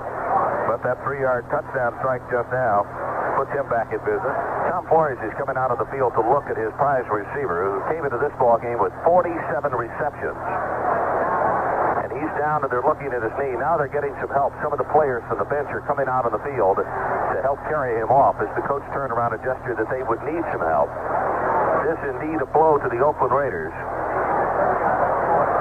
Got just 29 seconds left to go. 47 catches for 569 yards coming into this ball game, an average of 12.1 and 6 touchdowns. They're going to take him directly to the locker room. At the ball game today, we have him for 4 receptions for 55 yards. Ken Stabler, 12 of 19 for 121 yards. Chester also has a touchdown in the ball game. So the 2 tight ends, Casper and Chester, each with a touchdown. We stand at 14-13 with 29 seconds to play till halftime, and the extra point attempt to come. Chester putting no weight at all on his left leg. And the crowd down to the end zone giving him a good round of applause. Certainly deserves it. He's a great ball player. Jim Breach to attempt the extra point out of the hold of David Hom at the 9-yard line. Good pass from center. Ball is down. Kick is on its way, and it's good. And with 29 ticks left in the clock, right now let's pause 15 seconds for a message from your local station. Our score, Houston 14, Oakland 14. This is the Houston Oilers Radio Network. On the scoreboard, some halftime scores. Washington 17, St. Louis 7. Pittsburgh leading Kansas City at the half 20-0. Buffalo 7, the New York Jets 6. That's a halftime score. Also at halftime, Miami 13, Baltimore nothing. Miami 13, Baltimore nothing at the half. 29 seconds of football remaining in the first half. It's a tie ball game. Stabler to Casper for 3-yard touchdown pass. They went 26 yards in 4 plays, 49 seconds. And when they took the ball over after that partially blocked kick, we pointed out that nobody is better in a short yardage situation than Ken Stabler. Get him inside the 25-yard line and let the clock start running down. And Stabler out of Alabama acts like that's what the whole game was invented for. And he was brilliant as he moved them down. He went to Branch, pass incomplete, then snake hit Branch once again, and then he found Casper from 3 yards out. And especially the pass to Branch just before the touchdown, and again the pass to Casper had to be right on the money and were. Tie ball game.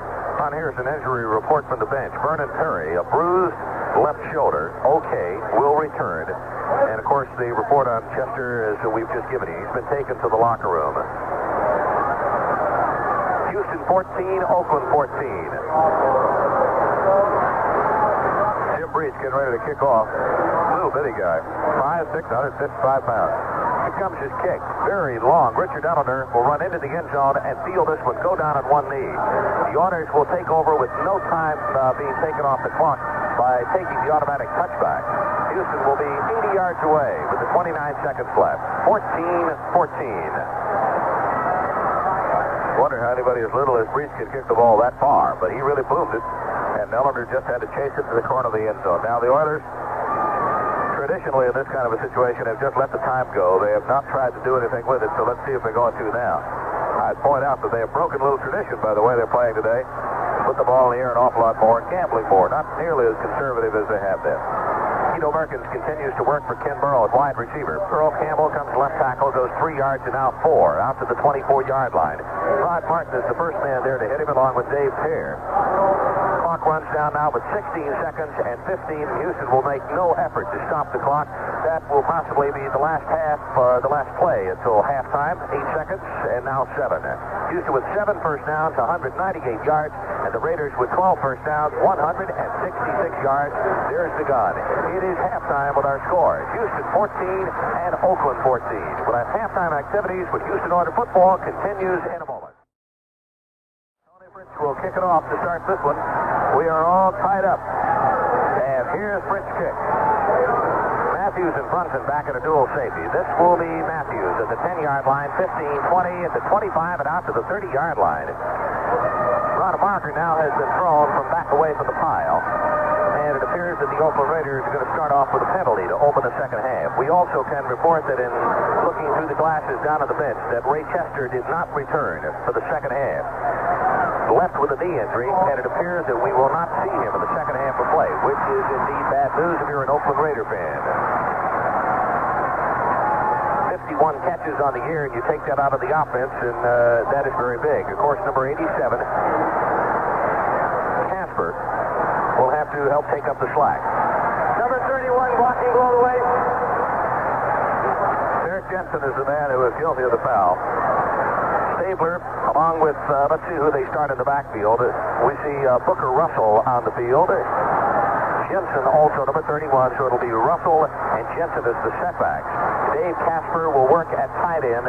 We see Martini, number 89, at wide receiver, and Cliff Branch goes to the other side. So the Raiders will go with the 1 tight end alignment, 2 wide receivers, 2 setbacks. Running play, Jensen goes left guard, hit hard as he crosses the 15-yard line, out to the 17-yard line. Art Shell is at left tackle, Gene Upshaw the left guard, Dave Dalby is the center, Steve Sylvester the right guard, Henry Lawrence is the right tackle. Defensively for the Oilers, in checking through the glasses, we see one change. Ted Thompson is in the ball game at linebacker, replacing Darrell Hunt, working in the middle with Greg Bingham. The down 3, Andy Doris on the left side of defensive end, Curly Culp is the nose tackle, Elvin Buffet the right defensive end. Washington, Brazil, Thompson, and Bingham. That's the 4 linebackers. J.C. Wilson at left corner, Stimrick at right corner. Running play, Jensen hit at the line of scrimmage, fights his way out to the 20, going to be 3rd down Oakland, 3rd down and 3. Mike Reinfeld, the free safety, and the strong safety, as we check through the glasses, did Vern Perry return? Yes, he did. He is opening in the second half. Curly Culp in the stop for the Oilers. As we open the second half, it's going to be a 3rd down and 3. Houston 14 and the Oakland Raiders 14. Clock runs with 13:50 to play in the 3rd period. Kenny Stabler operating at quarterback. Let's see what the Snake comes up with here on a 3rd down and 3. Straight drop to throw. Deep in the pocket. Looking. Delivers his pass. Wide open is Cliff Branch at the 25-yard line. Knocked down immediately at the 27 by Greg Stimrick. 1st and 10 Oakland Raiders, and they convert on their first 3rd down situation of the second half. Branch just went to the flag. He was there for the 1st down, and Stabler found him. Nobody was close to him. They were playing off of him. And that's all they were looking for, just playing 1st down football as Stabler continues to move the team. 13 minutes and 11 seconds. Clock running. We just started the second half. You just joined us. We had an exciting first half, 14-14 tie. Now we had nicks and wounds to key personnel.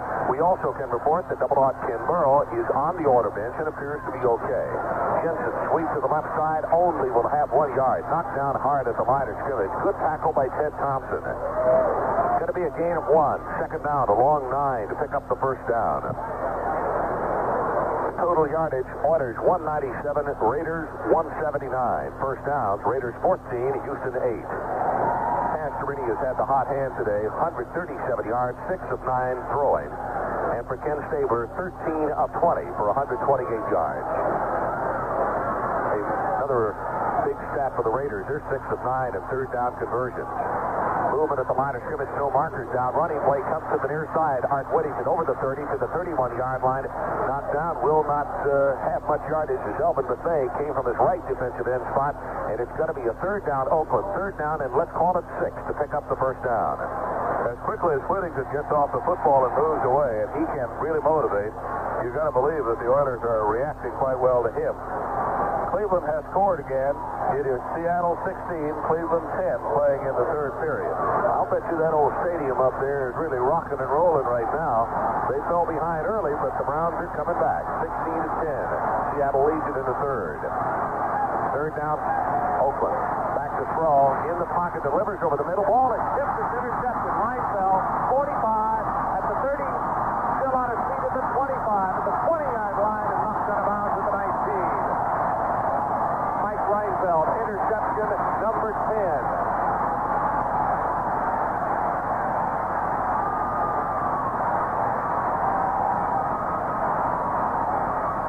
Well, he leads the league in interceptions, and he got some help that time as Stabler put a little bit of oomph on the football, and it just bounced off Martini's hand. Britton Martini went high to get it and couldn't hold on to it. And Johnny on the spot is Reinfeld, who almost gets by one man. He's got himself gone, but he is finally knocked out of bounds by big Henry Lawrence, and the ball is at the 19-yard line. Boy, this crowd comes back to life. 5-14, and the Oilers right here with a golden opportunity to pick up something at the Oakland 19-yard line. I set in the backfield, 2 wide receivers. Earl Campbell comes left in front of a block at the 15. He's at the 10, down to the 8, now to 7. First and goal, Houston Oilers. Nice blocking on the left side. Mike Renfro, who was outside to the left, through the paving block, and Earl turns it upfield from the 19. It's going to be a gain of about 10 yards, making 11 on the play.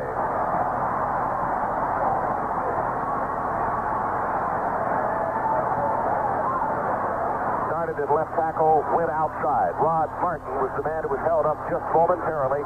Then on the outside, Mike Renfro was making the block on 42, Monty Jackson. And first and goal to Houston Oilers, 8 yards away from breaking the tie.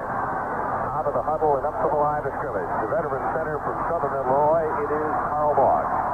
Fisher to the right, Conway Heyman to the left side of him. Renfro goes in motion. Pastorini inside give. Earl Campbell puts his head down, breaks out of a pile, tries to go back and regroup, and is going to be knocked out at the 7-yard line. Head forward progress to the 5. It bounced off and tried to come to the outside, and they held on. Making the first hit was Best.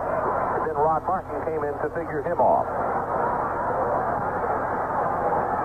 The Oilers have lost 2 fumbles. Oakland has lost a fumble and now lost an interception. So as far as turnovers are concerned, we are even. The Oilers are averaging 33 turnovers. They have had 33 turnovers this season. They're averaging 3 per game. And it made a difference in the Miami game. And it looks like it may make a difference here. From the 7-yard line. Second down and goal to Houston. 1 wide receiver to the right as the crowd comes to their feet to the right of us, standing to watch this situation. Pastorini, quick drop to throw, dumps it in the end zone, has a man there, overthrown. Pass to the intended receiver in the right corner of the end zone. Pass was overthrown. Pastorini pumped once, faking to Burrow. They're the only 2 men out of the pattern. Burrow and Castor were both there. Burrow is short, Castor is deep in the end zone. First pump was supposed to get everybody's attention, but it did not. So now it is 3rd and 7 for the Oilers. 3rd and goal. And if they don't get 6 points out of going to the well this time, Ron, it could hurt. Report for the bench on Chester, still in the clubhouse with the doctor. No report further on his knee. Pastorini down under center. 1 wide receiver, running play. Tim Wilson goes to the left at the 5, 4, 3, 2, 1, touchdown.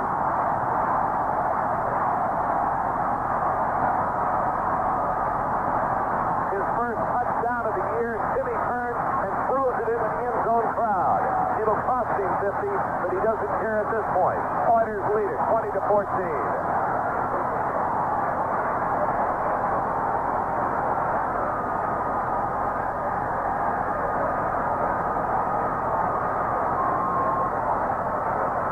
Raiders were looking obviously for Earl Campbell. He was used as a decoy. Timmy Wilson got the handoff, took it the final 7, and the Oilers with a 3rd and goal at the 7-yard line, and Timmy takes it in. Tony Fritsch to attempt the extra point at the 9-yard line. Skip Nielsen holding. Good pass from center. Kick is up and through. Time out on the field with 9:27 to play in the 3rd period. Our new score, the Oilers 21 and the Raiders 14. Houston Oilers football continues after this word from your local station. Football Saturday, Angelo State 17, Sam Houston State 16, Arkansas 29, Baylor 20, Austin College 9, Sul Ross 7, Lamar 28, Northwest Louisiana 13, Oklahoma 38, Kansas nothing, Texas 21, Houston 13, Texas Tech 3, TCU 3, Texas A&I 56, Howard Payne 10, Texas Lutheran 7, Eastern New Mexico nothing, Tulsa 38, New Mexico State 16. Boise State 28, Nevada Reno 27, California 45, Washington State 13. Cal Lutheran 40, Azusa Pacific 15, Cal Poly at San Luis Obispo 38, Cal Poly at Pomona 34. Fort Lewis 10, Colorado Mines nothing, Fresno State 28, Fullerton 24, Lewis and Clark 34, Pacific of Oregon 22. Story of the drive is a simple one, just 19 yards to go. They cover 19 yards in 4 plays after Reinfeld intercepts, and Timmy Wilson goes in from 7 yards out. So they hold the ball for 2 minutes and 1 second, and the Oilers lead it 21-14 over Oakland.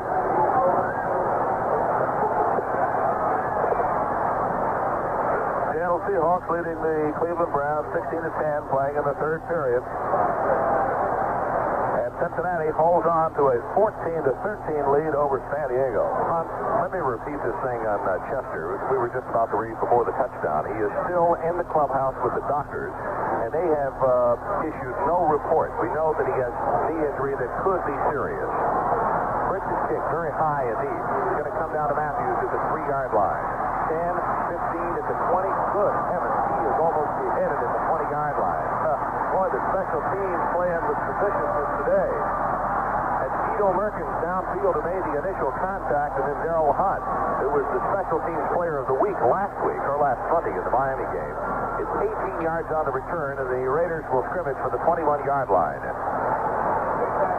The snake was intercepted just a moment ago by 37 Mike Reinfeld, his 10th pickoff of the year.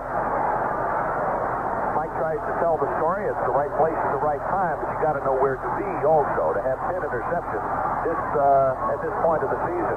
Running play goes to the left side for 3 yards. Greg Bingham from this middle linebacking spot is there to make the hit for the Houston Oilers. It's going to be a second down. Let's call it about 6 to pick up the first. Curly Culp also helped out on the stop. Curly, the last 3 ball games, Ron, has been playing some super defense. Far and away the best that he's played this year. He has. He is the guy who caused the 2 fumbles that Miami gave up last week, and he has been handling the center today very, very well. Put the glasses on him this time and see what he does with Dalby. He's in an overshift this time. Moves over between the center and the guard. Draw play. Whitting is caught in the backfield. Regains his footing and comes out over the 26 to the 27. That's what he did to Dalby. He's the guy who made the tackle there. He hit him and knocked him down. Brazil and Bingham didn't get on top of it, but he just pushed him out of the way and came in and plugged the hole and made the tackle. Curly was a NCAA wrestler and was a very good one. And it's just absolutely built like a bear. I don't know how you'd never be able to pin a guy like that. I'm not sure you could ever really get him down effectively. Well, I never would. I never would want to because I figure he's going to get up. 3rd down at 3 Oakland. Stabler back to throw. Quick out. It is Passer. Complete at the 35 and is shoved out of bounds across the way and thrown down by Vern Terry. Well, Vernon ought to get a flag thrown at him for that because he shouldn't have done it. He obviously was out of bounds and probably knew it and threw him down anyway. And that's a bad play on Vern's part, but there was no flag. Get a guy hurt like that because he could have thrown him into the bench. First down, however, for Oakland. San Diego has come from behind to go in front of Cincinnati, 16-14. Cincinnati will be here next week to play the Oilers. Start time is 3 o'clock. We'll be on the air on the Houston Oilers Radio Network at 2:35 Central Time. Hope you'll join us for that ball game. First and 10 Oakland Raiders. They've now converted 7 of 11 on third down situations. Stabler back to throw. Going to go long for Branch. Overthrown way down at the 15-yard line.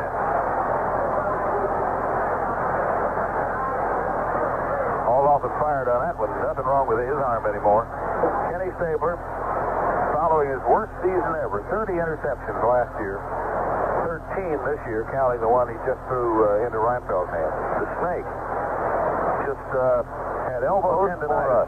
Ron, what is elbow tendonitis? Is that like tennis elbow? Is that the same sort of thing? Same thing. Yeah. That's what his problem was last year. And his coach said, or his owner said a little of it was free spirit that entered into the whole thing. He is certainly not for a man who lives on the redneck Riviera. Second down at 10 from the 38. Stabler back to throw, steps up and delivers. It is Branch at the 42-yard line and very wisely just goes down at that point. Robert Brazell was there along with Greg Bingham to make the hit on him. It's going to be third down Oakland, third down at 4. That's what they call the area, or that's what Stabler calls it, down in South Alabama. Gulf Shores, the redneck Riviera. It's just posed for, I don't know if that's a national publication or not. Well, certainly you read it, and I read this. I read the comment in the paper, that's all. It's Gerald Doda, old friend of Ron.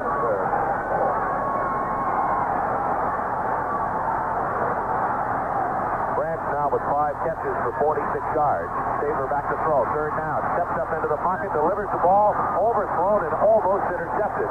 Dimrick couldn't turn around in time. It's kicking time for the Raiders. Boy, it was Baker and Kennard who came in on him that time to get him on either side and force him to throw in a hurry. And listen to the crowd for the defense. Some of that crowd standing. What an ovation for the defensive unit, and they deserve it. I'll tell you, Ken Kennard and Jesse Baker have taken over the line of scrimmage on pass rush. They're really putting the pressure on number 12, and the Snake knows those two numbers. Jesse got him earlier. Jess has what, 15 and a half sacks? Yes, he does have 15 and 1/2.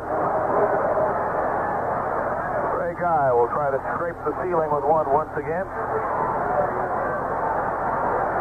Stands back at the 30. Good pass from center. Light pressure by the Oilers. Wobbly spiral. The far side of the field.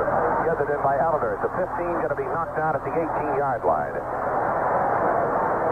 4 seconds hang time on that one by Ray Guy. 41 yards of the kick, only 3 on the return. Right now, there's a timeout on the field with 6:55 to play in the third period. Our score, the Oilers 21 and the Raiders 14. Houston Oilers football continues in a moment. At Chicago, Jim Jodat, the Los Angeles Rams picked up a fumble recovery and took it 13 yards for a touchdown. That was on a blocked punt. And the extra point was blocked in that game. So in the first quarter, Los Angeles leading Chicago 9-0. Neil O'Donoghue has hit a 32-yard field goal for Tampa Bay. So in the second quarter, Detroit leading Tampa Bay 7-3. Chuck Muncie has scored 2 touchdowns for New Orleans, a 2-yard run and a 12-yard run. And in the first quarter, New Orleans leading San Francisco 17-0. At Kansas City, a 43-yard field goal by Jan Stenerud, and Pittsburgh out in front of Kansas City 20-3. That game is in the third quarter. So that'll give you an idea of what's going on at the moment in the National Football League. Uwe von Schulman has just hit a 32-yard field goal for Miami. So in the third quarter, Miami is leading Baltimore 16-0. 6 minutes and 55 seconds remaining in the third period of our ball game. The Oilers up 21-14 over the Oakland Raiders. Earl Campbell needs only 16 yards to become the first player in the history of the American Football Conference to rush for 1,000 yards in his first 2 NFL seasons. So we'll count them down for you.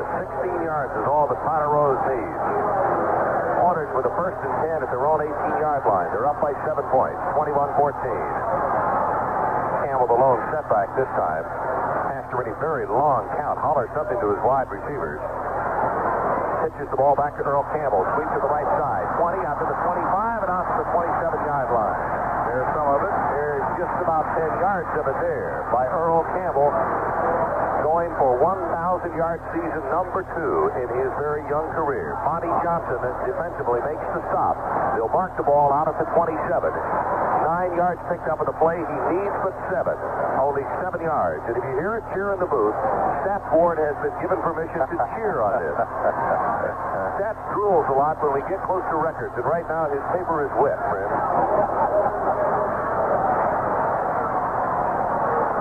On the line of scrimmage, handoff. Earl Campbell breaks it out of the 30 out to the 35. He should be within about 1, or that's it. 1 of the 2.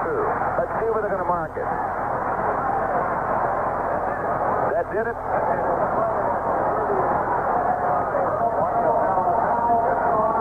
There it is. 1,000 yards, and listen to the crowd.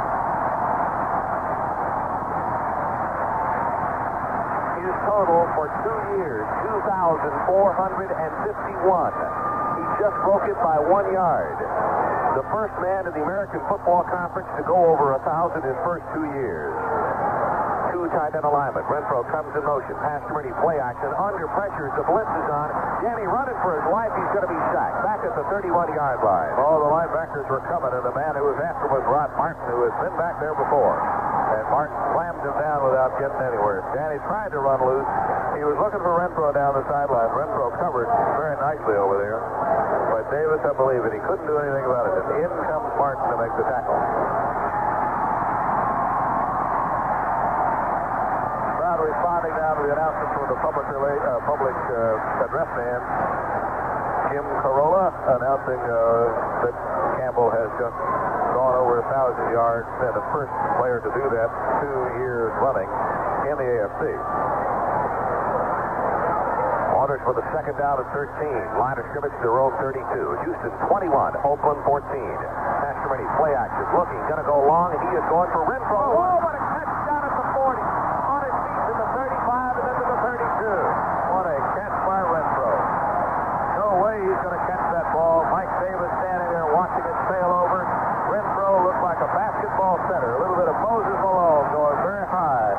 And the way Moses clears the board, he cleared that football out of the air. My goodness, what a catch. Boy, he is magnificent to watch. The TCU Hornswoggle and Ron, the man who made the tackle had gone off the field to play and came back on and made the tackle. He was...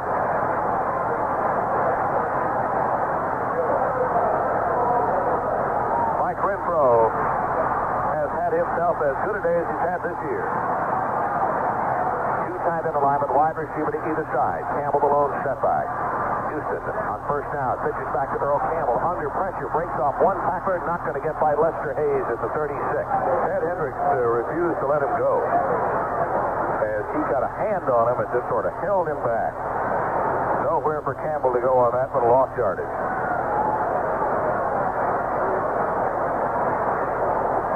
Campbell lost the shoe. Ted Hendricks got a hold of it and just held on to it and pulled him back.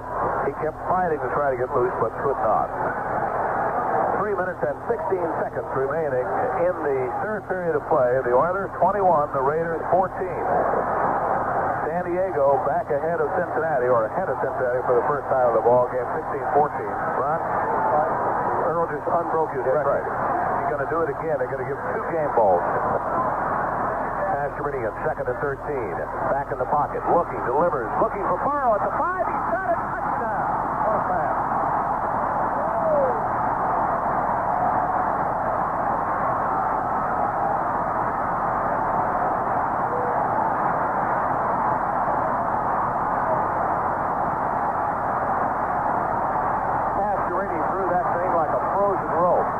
Very little arc on it.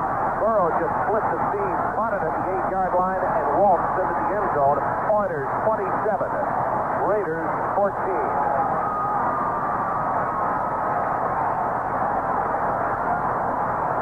I'll tell you, Mr. Franklin, the Oilers have not played football this well since the playoffs of last year. Exactly. They are some kind of hot.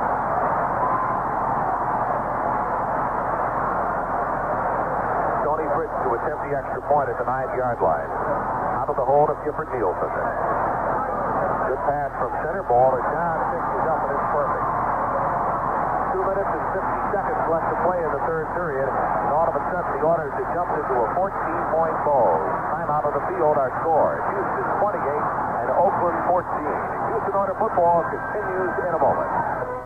In college football Saturday, Linfield 26, Willamette 8, New Mexico 24, Colorado State 9, Oklahoma State 21, Colorado 20, Oregon 16, Stanford 7, Oregon Tech 52, Western Washington 6, Portland State 44, Idaho State 14, San Jose State 32, Pacific 31, Southern Cal 24, Washington 17, San Jose State 32, Pacific 31, St. Mary's 37, San Diego 7, UCLA 31, Arizona State 28, Utah 35, Texas El Paso nothing, Weber State 12, Idaho 7, Wyoming 17, Arkansas State 14.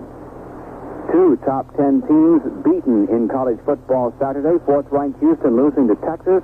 10th-ranked Michigan losing to Purdue. Pastorini threaded the needle to Kenny Burrow. 35-yard touchdown strike that was right on the money with 2:50 remaining in the third period of play. 6 plays to cover 82 yards. Romney hold the ball for 4 minutes and 5 seconds. Fritz gets the extra point. The Oilers go up 28-14. Tony Fritz gets ready to kick it off once again as the Oilers have scored 14 points here in the third period. It's going to come down to Brunson at the 6-yard line. 10, 15 at the 20. He is hit head high by Ted Thompson. Crosses the 20-yard line. Go ahead and wrap up the watch. Oh, Teddy hit him so hard. Thompson coming full speed just lowered his head, and they went head on. And Brunson was the loser. Well, those guys know it's Christmas time. They're all going for that special team reward. Kenny King was downfield and had a shot at him and spun off the tackle. And it was Ted Thompson who got him at the 22. So the Raiders down by 2 touchdowns. To see what the snake comes up with here. Wide receiver to either side, split backfield. Running play. It is Whittington. Crosses the 25. Curly Culp wraps him up at the 26-yard line. That's going to be a pickup of about 4 yards. Second down and 6 coming. Oilers now with 12 first downs, 297 yards, and Ken Burrow has 109 of that. We have him unofficially 3 catches for 109 and 2 touchdowns for the ball game. Pastorini, 8 of 12 for 205 yards. And to think, last Monday night, Houston had a total of 12 yards passing. Running play, sweeps to the near side. It is Whittington, caught from behind, spins off that tackler and goes down as he crosses the 30. Left a lot of Oilers in his wake as the linebacker had a shot at him, and Hunt is getting up very slowly. He missed him. Squeaky missed him. JC had a shot at him. Couldn't quite wrap it all up. Third down and very short.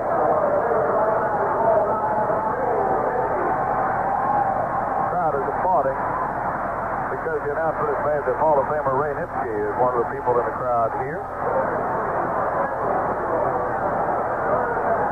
Oakland to the line of scrimmage with a third down in one situation. 2 tight end alignment.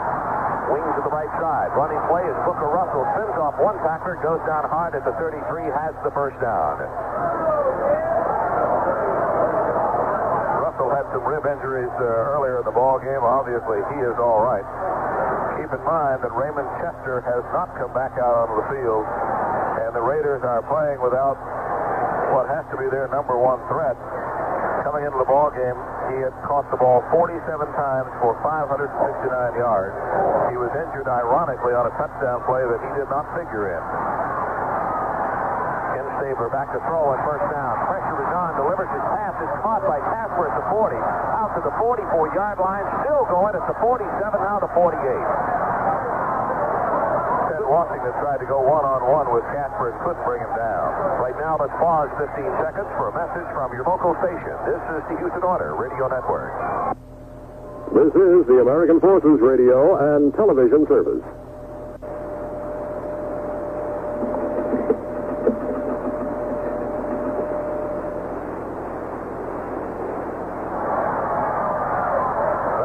Astrodome with 6 seconds remaining in the third period. They won't get a playoff before we end the third quarter. 2 seconds, 1.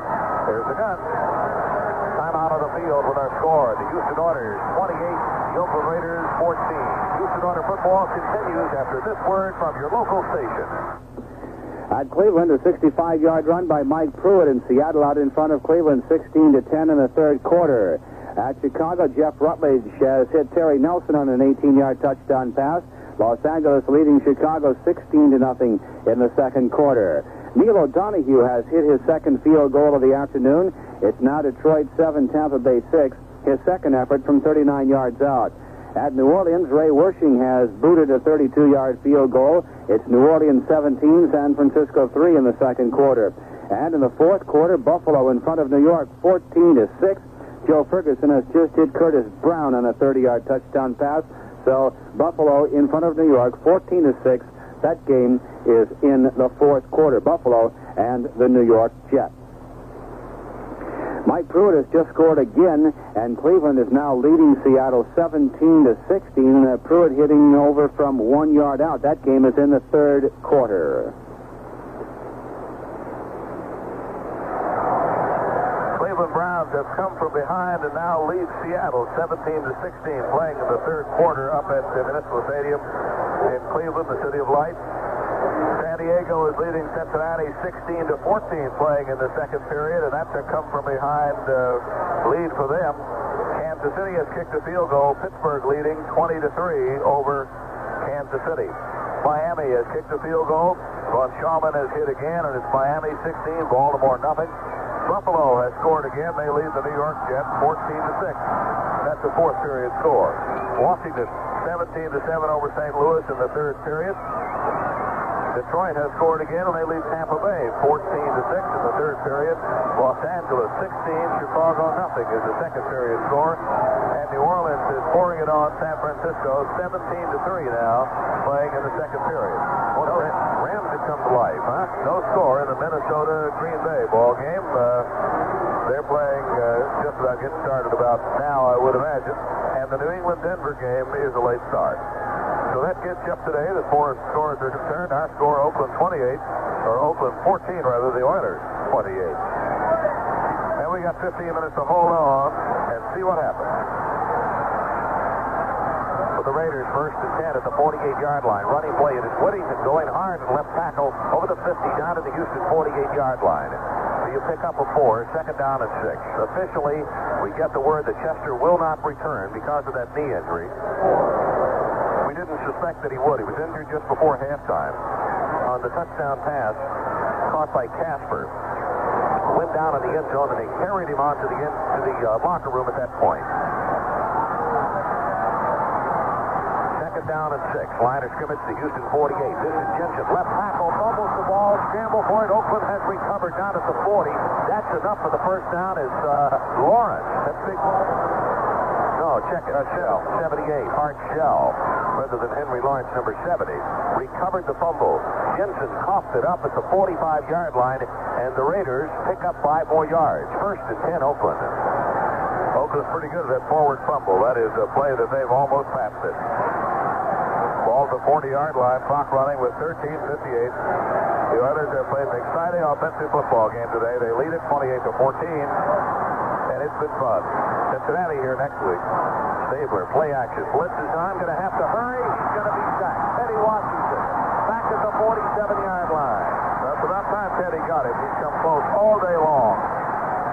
That is 6 sacks for Ted Washington this year.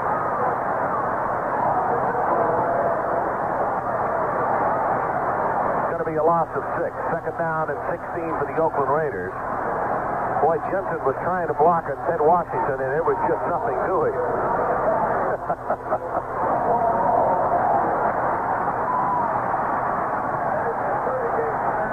We'll remind you that Earl Campbell now is 2 yards shy of the 1,000-yard mark. You heard just make the announcement a while ago that he had the 1,000 yards, but he lost in a play after that. Saber back to throw, screen to the right side. At the 40, at the 35, at the 30-yard line, at the 20-yard line. First and 10 Oakland Raiders. And the screen, because of the heavy pursuit for the Oilers, has been at least as effective as anything that Coach Voorhees has pulled out of his grab bag today, Ron. The matter looked like Culp was going to get him from behind. Culp was in on good pursuit and almost caught up with Russell. But he turned the corner on him after a very good block, and that sprung him. Vernon Perry is the man who had to knock him down, and it caused, simply because the Oilers over-pursued. 26 yards of the screen pass to Booker Russell. First and 10 Oakland Raiders at the Houston 20-yard line. The Oilers lead it 28-14. Saber back to throw. Dumps his pass to Branch at the 15-yard line. Breaks the tackle at the 10, and he's down to the 7. Greg Zimmerich finally makes the tackle at his first and goal, Oakland Raiders. That Oiler stuck an arm out and tried to get him with one hand. He got around him, and then Zimmerich nailed him. Who's the guy? Vernon Perry, who comes in and tries to get him on one hand. Couldn't quite hold on to him. Second man misses him, but Zimmerich, sure tackle, knocks him down to the 7-yard line. And Oakland is threatening to come back in this ball game. The Snake is down by 14, trying to cut it to 7. Art Whittington comes left side. Ted Thompson makes the stop on him at the 5-yard line. It's going to be a pickup of 3, second down and goal.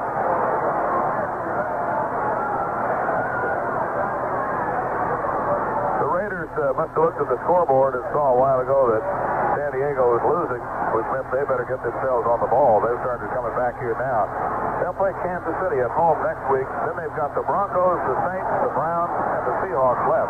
So it's not an easy road for them. They're 6-4, looking for a playoff spot. Saber back to throw and second down. Runs up into the pocket now, delivers the ball. It is tipped away. Nice defense. Vernon Perry deep in the end zone. Pass was intended for Dave Casper. Casper complaining to the official that he got pushed in the end zone. No marker on the play. It's going to be third down and goal from 5 yards away. Andy Doris knocked Stabler down just as he threw the ball. He got in very low on him as Stabler is whizzing dangerously. A couple of Oilers just barely missed him, and Doris crawled up and got him by the knees just as he threw the ball. But Vernon Perry is the man who made the good play there. Stops the clock with 11:13 remaining in the ball game. Oilers come in with a 4-down lineman. The extra defensive back. Cloud comes to their feet. Stabler back to throw. Blitz is on. Going to have to hurry. He's going to be shot. And he has grounded the ball. We see no flag. Back at the 15-yard line. Play was called dead. The official was going to rule the play was dead when Stabler knew that he was dead. Give the sack to Teddy Washington once again. So Ted's got to him twice now on this drive. That is 7 sacks for Teddy Washington. Boy, he just threw the ball out of the sack. And Roddy threw it underhanded. That ball could have been picked up in advance had they not blown the whistle. The Snake could have cost himself 6 quick ones there. Field goal try coming up now for the Raiders. This will be from the near hash mark from 32 yards away. Jim Breach out of the hole to David Hahn. Good pass from center. Ball is down. Kick is on its way, and it's good. With 10:47 to play in the ball game, our new score, the Houston Oilers 28 and the Raiders 17. Timeout on the field. This is the Houston Oilers Radio Network. When Texans go to Europe on business, those who know take KLM 747. In college football Saturday, Alfred 16, Buffalo 3, Boston U 16, Connecticut 12, Boston State 16, Bridgewater State nothing, Catholic U 13, St. Francis 12, California of Pennsylvania 24, Shippensburg nothing, Central Connecticut 35, Northeastern 21, Colgate 20, Bucknell 2, Cornell 24, Columbia 7, Dartmouth 24, Brown 10, Delaware State 21, North Carolina A&T 21, Edinburgh 15, Westminster 14, Fordham 35, Albany 28, Franklin and Marshall 7, Lebanon Valley nothing, Geneva 24, Allegheny 6, Gettysburg 31, Ursinus 10, Grove City 28, Washington and Jefferson nothing, Harvard 41, Penn 26, Hobart 13, RPI 9, Holy Cross 20, Massachusetts 18. That's a 7-minute and 3-second drive for the Oakland Raiders. 13 plays to go 78 yards. Reach kicks a 32-yard field goal, and Oakland edges a little closer. 28-17, the Oilers lead the Raiders. Here's the kickoff. 2 drives for Oakland in the game, over 7 minutes. Kickoff comes to Ellender at the 5, 10, 15, out to the 20, to the 25, still on his feet, and out to the 30-yard line.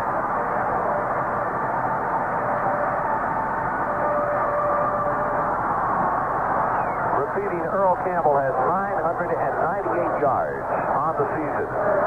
He went over the 1,000-yard mark and then was caught for a loss of about 4 yards on the next play, a -3. So he still needs a couple to come back to 1,000 yards. On the 30-yard line, the Houston 30. 10 minutes and 36 seconds to play in the ball game. Houston 28 and the Raiders 17. Oilers with 2 tight ends, 2 wide receivers, 1 setback. Campbell right up the middle, goes for 3 yards, now 4. He's out to the 36-yard line. Ron Martin, the middle linebacker, is there to make the hit on him. Going to be a gain of 5.5 yards, and with that, officially, Earl is over the 1,000-yard mark for the 2nd season in a row. First man to the American Football Conference to do that. Pittsburgh has kicked a field goal to lead Kansas City 23-3, playing in the 3rd period. San Diego 16-14 over Cincinnati. That's the 3rd period score. No other changes up on the board. Oh yeah, Chicago has scored. 16 Los Angeles, 7 Chicago. Running play again. Earl Campbell left side squeezes his way through a small hole out to the 39-yard line. With the last couple of plays, Houston has gone over the 300-yard mark. That should put him at 308 on the afternoon. 12 first downs, the Raiders 20 first downs, 270 yards. The Raider defense came into the ball game the 11th defense in the AFC. Number 9 against the rush, number 12 against the pass. They have not helped themselves at all today. But the Oiler offense has helped itself. It was number 13 passing offense, next to the worst in the league. But they've helped out. Double wing set by Houston. Carpenter goes in motion. Earl Campbell sweeps to the left side, turns it upfield, runs over a man, and steps out of bounds at the 42-yard line. Hello there. That was Jackson that he hit. Put his shoulder down. Jack Tatum finally knocked him out of bounds. But Monty Jackson took a shoulder from Earl Campbell and just went flying backwards. The initial block by Rob Carpenter is what sprung him to the outside. Campbell now is unofficially 78 yards and 1 touchdown in the ballgame. 13 touchdowns for the year for Earl Campbell, who doesn't know what a sophomore jinx is. From the 42-yard line with a 1st and 10. Clock 9:13 to play in the ballgame. Renfro in motion. Pass to Rennie. Quick pitch goes to Earl Campbell. Turns the corner to 45 and will step out of bounds across the way at the 48. Rod Martin was out there to make the hit on him at the 48-yard line and push him out of bounds, but Earl was going to go that way anyway. Little white jerseys all over the place. And Ron, the absence of Ted Hendricks, we just haven't mentioned his name that much today. They have run away from him, but he has not figured that greatly in the defensive scheme for Oakland. Hendricks recovered a fumble a while ago, and that's about the only thing he's done. As you say, they've done a good job of staying away from him. But somebody also has done a good job of keeping him away from the flow of play. 2 tight ends, 2 wide receivers. Again, Earl Campbell, the lone setback. Rennie spins, hands it off to Earl right up the middle, and I believe he has the first down. He crosses the 50-yard line, cuts his way to the 48. And from here, it would appear that he has the first down by just the nose of the football. He dug right at John Matusak, and if he didn't, it's simply because Matusak was low enough to stop him from going. They had a pretty good hit right in the middle there. They're going to measure it, I guess. Let's see. Are they? I don't think they're going to have to when they spotted the ball. The linesman on the near side, from where he marked the ball, Earl Toller, his foot was down inside the 49-yard line, but they have spotted the ball just outside the 49 now. Earl Campbell has carried the ball 5 straight times. Bill Filipiano calling the defensive signals for the Oakland Raiders. They break their defensive huddle. Here come the orders to the line of scrimmage. Third down and short. Wing to the left side. That's Carpenter. High set in the backfield. Masterman, very long count. Would he go to the tight end here? Or would he run it? Straight ahead. Earl Campbell hit at the line of scrimmage. He's going to be close. I don't know. I'm not sure he got the first down or not. Dave Fair came in and hit him and pushed him back, and I don't think they're going to give him a first down. Now the crowd's going to tell his thumb what to do if he didn't get it. Hear him?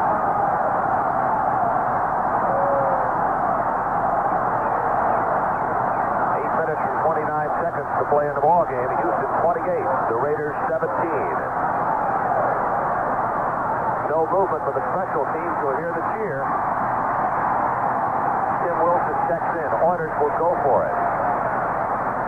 Well, they gave a loss of a half yard of the play, which is a little hard to figure, but that's the way it is. Crowd comes to their feet. Fourth down. A yard to pick up the first. Double wing set for the orders. The lone setback is Earl Campbell. Carpenter goes in motion. Handoff goes to Earl Campbell. Sweeps to the left. Has the first down. Lowers his head. He's in the Oakland 46. First and 10 Houston orders. Marty Jackson, once again, is the guy who gets in the way, and once again, Earl punishes them for that. That is 7 straight times they have gone to Campbell. This drive started at the 29-yard line. It's now up to the 46, and the Oilers are the Oakland end of the field, and it's been Campbell on every play. You know, Ron, a lot of people complain about playing on the artificial surface, about getting the turf burn. Monty Jackson may be treated today for Earl Campbell tire marks up his back. Earl sits down to rest for a while. Two wide receivers come right. Orders eating up the clock here. Carpenter goes left side, straight ahead for a couple, maybe three. They mark the ball. Looks like it's going to be around the 43-yard line, and Dave Browning is there. The most important thing is the clock is about to go under 7 minutes. The Orders lead it by 11 points. And talking with Ed Miles before the football game today, he said what they needed more than anything against this Oakland club and against the Kenny Stabler was ball possession by the offense, so that the defensive unit would not have to spend so much time on the field. And that's been the case, particularly here in the second half. Drive started back at the 30-yard line. Masterman using up every second of that clock that he can. 30-second clock is down to 7 now as the pitchback goes to Carpenter, turns it upfield and inside the 40, in the vicinity of the 37-yard line. He's going to be close to the first down. Carpenter just kept fighting. He refused to quit and almost got the first down. Washington 27-7, leading their ball game over St. Louis. Washington 27, St. Louis 7. Detroit 14-6 over Tampa Bay, Los Angeles 16-7 over Chicago. No change in the Seattle-Cleveland score. Cleveland leading that by a point. San Diego leading over Cincinnati by 2 points. Pittsburgh 23, Kansas City 3. Houston to the line of scrimmage. Clock runs now with 5 minutes and 40 seconds to play in the ball game. Orders 28-17. They lead it. Masterman hands it off Earl Campbell. Sweeps to the near side at the 35-yard line. Going to be tripped up as he trips over his own blocker. Has the first down at the 31-yard line. Lester Hayes on the tackle. And Ron, if he had cut just a little bit sooner, it appears the convoy might have had him 6 points. That's 96 yards for Earl Campbell in the ball game so far, as he looks toward another 100-yard game. Had 120 yards against Miami, 149 against Baltimore, 158 Cincinnati, 131 Kansas City, 166 Washington. So he's looking for another 100-yard game. Seattle 22-17 over Cleveland in the fourth. Nice block in that last play by Carl Bach. And looking at the replay, Filipiano had actually filled the hole. Here's the reverse. Ken Burrow, he wants to throw the ball, looking, still looking, and now delivers the pass that just overthrows everybody. Oh, I'm sorry, but that's funny. Well, you can look at your front yard and watch your kids do the same thing. All right, Kenny. Handoff went to Earl Campbell. He handed it back to Ken Burrow on the reverse, and it was a reverse pass. Burrow just threw it away. Renfro was trying to cut open as everybody was ad-libbing. Well, that woke up the crowd if anybody dared go to sleep. Kenny's a very serious guy. He will tell you he did not throw it away. His aim was obscured. The Renfro didn't get there. That's it. 4:41 to play. Oilers up by 11. Ran the wrong pattern. Second down at 10 for the 31. And Earl Campbell tries to sweep to the left. Markey has him. He's going to sling him down as he gets some help from the secondary coming up back at the 34-yard line. Going to be a loss of a couple. The Oilers have accomplished what they set out to do. They are eating up that clock. How much time when did they take over the drive, Dave? 10:47, and they are now at 4:15. So they have done a magnificent job of eating up the clock. Even the pass play of Burroughs that stopped the clock took so long to develop, it could as well have been a running play. Difficult decision as to who you give the player of the game to. Pastorini has had a magnificent game. Culp has had a magnificent game. Burroughs had a magnificent game, except for that pass. We won't count that. Third down at 13. Pastorini, quick out pass. Ronnie Coleman, incomplete. Just overthrown. Right now on pause 15 seconds for a message from your local station. This is the Houston Oilers Radio Network.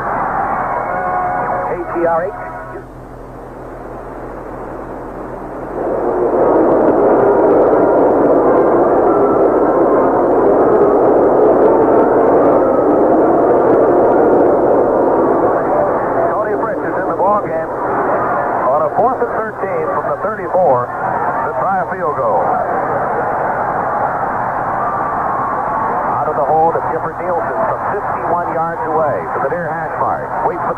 Gets a good one. Ball is down. Kick is on its way. It's long enough. It's good.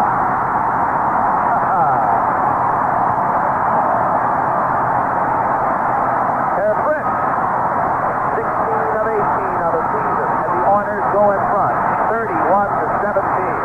There's a timeout on the field with 3 minutes and 43 seconds to play in the ball game, and our new score: Houston 31 and Oakland 17. Houston Oilers football continues in a moment.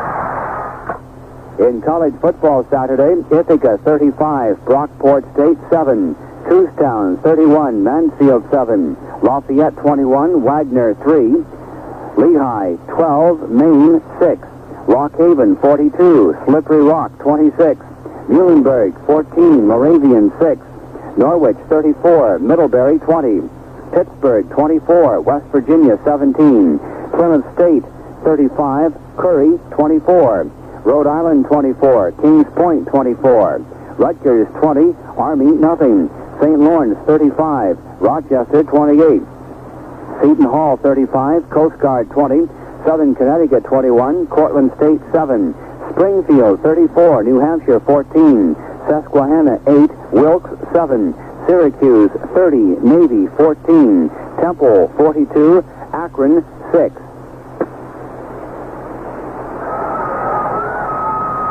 The Oilers take 7 minutes and 4 seconds to put 3 points up on the board. Just a few minutes earlier, Oakland had taken 7 minutes and 3 seconds to put the 3 points up on the board.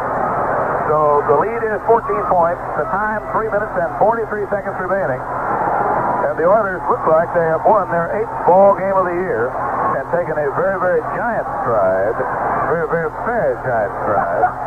You see what I'm saying? See what I'm saying? A very, very fair giant stride for playoff maybe. I'm beginning to sound like a weatherman.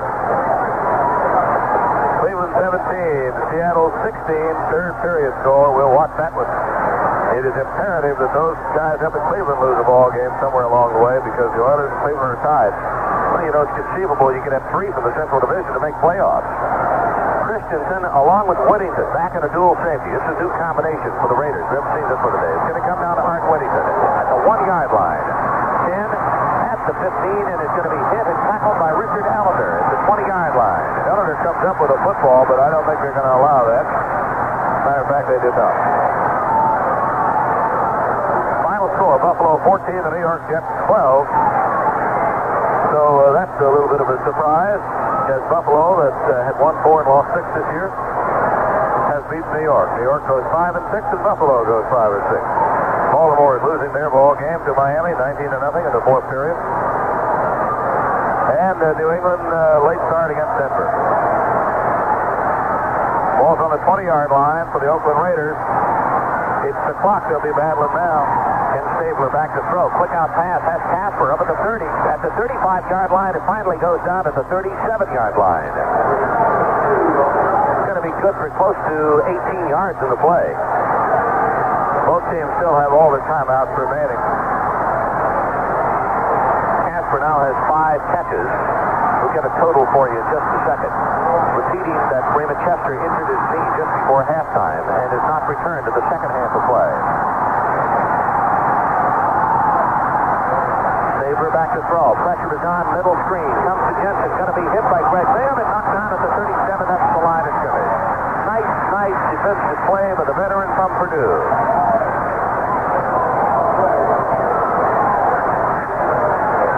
We also should point out that Oakland has not been able to use Mark Van Egan in this ball game at all. Van Egan was their leading rusher.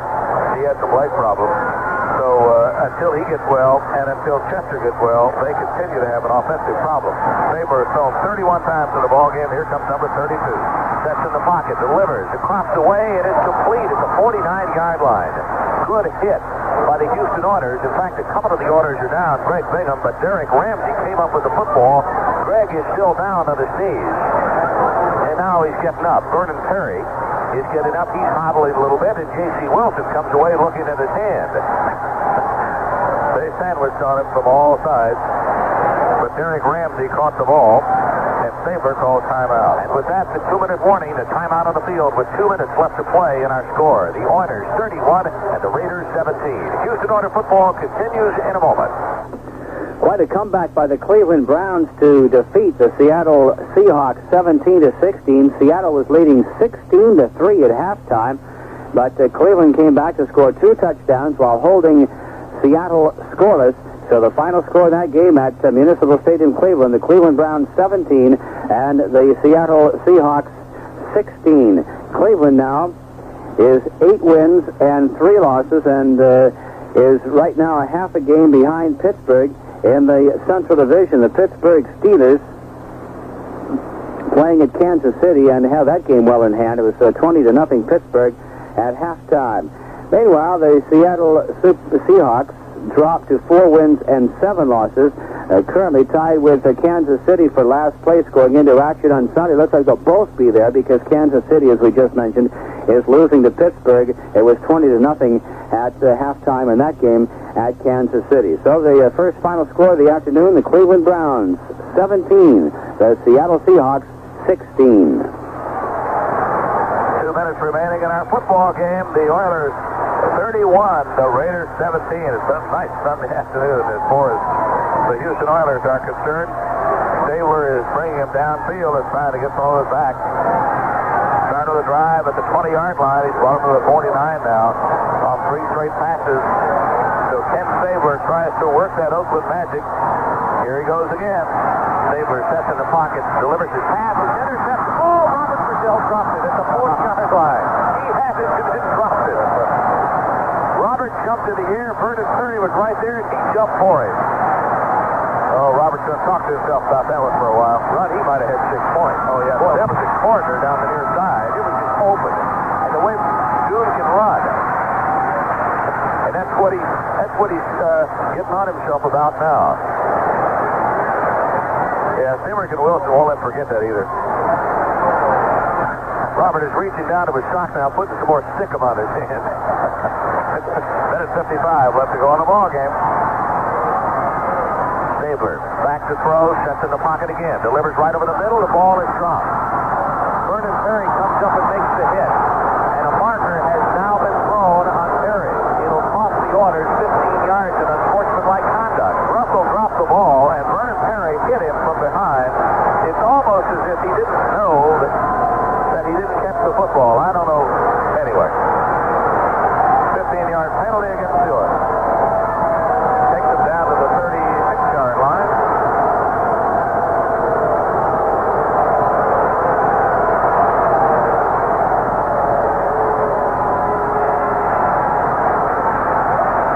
Then it is 50 seconds. The ball at the 36-yard line. Penalty is stepped off down to the 36-yard line. First and 10, Oakland Raiders. Houston up by 14 points, 31-17. Stabler sets in the pocket.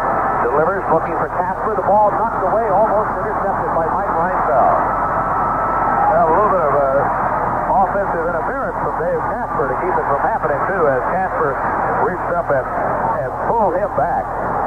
If you look at the replay on your television as you listen to the radio, Casper is breaking free.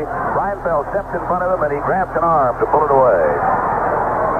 31, Oilers, 17, Raiders, minute 44 remaining. We'll be on the air at 2:55 Central Time next week as the Oilers take on Cincinnati. Cincinnati trailing San Diego 16-14 now. Stabler wants to throw again. Has time. Near side of the field for Cliff Branch. It's intercepted by Mike Reinfeldt at the 20-yard line, and it's pushed out of bounds. That's number 11 of the year. Right now, there's a timeout on the field for our score. The Houston Oilers 31, the Oakland Raiders 17. Houston Oilers football continues after this word from your local station. In college football Saturday, Tufts 35, Bates 7, VMI 13, Marshall 3, Waynesburg 41, Duquesne 7, Wesleyan 17, Trinity 7, Widener 35, Swarthmore 17, Yale 35, Princeton 10, Alabama 3, LSU nothing, Alabama A&M 19, Tuskegee 8, Alcorn State 19, Prairie View nothing, Auburn 14, Mississippi State 3, Austin P 21, Tennessee Tech 14, Bethany 21, Kenyon nothing, Clemson 19, North Carolina 10, Concord 48, Bluefield nothing, Eastern Kentucky 27, Jackson State 21, East Carolina 52, Richmond 10, Fairmont 6, Western Liberty 6, Fisk 21, Fort Valley 8.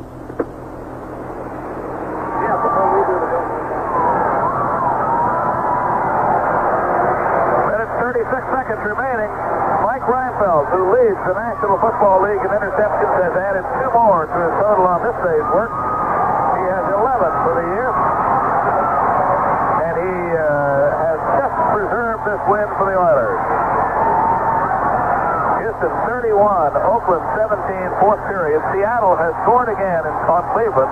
It is Seattle 29, Cleveland 17 playing in the fourth period.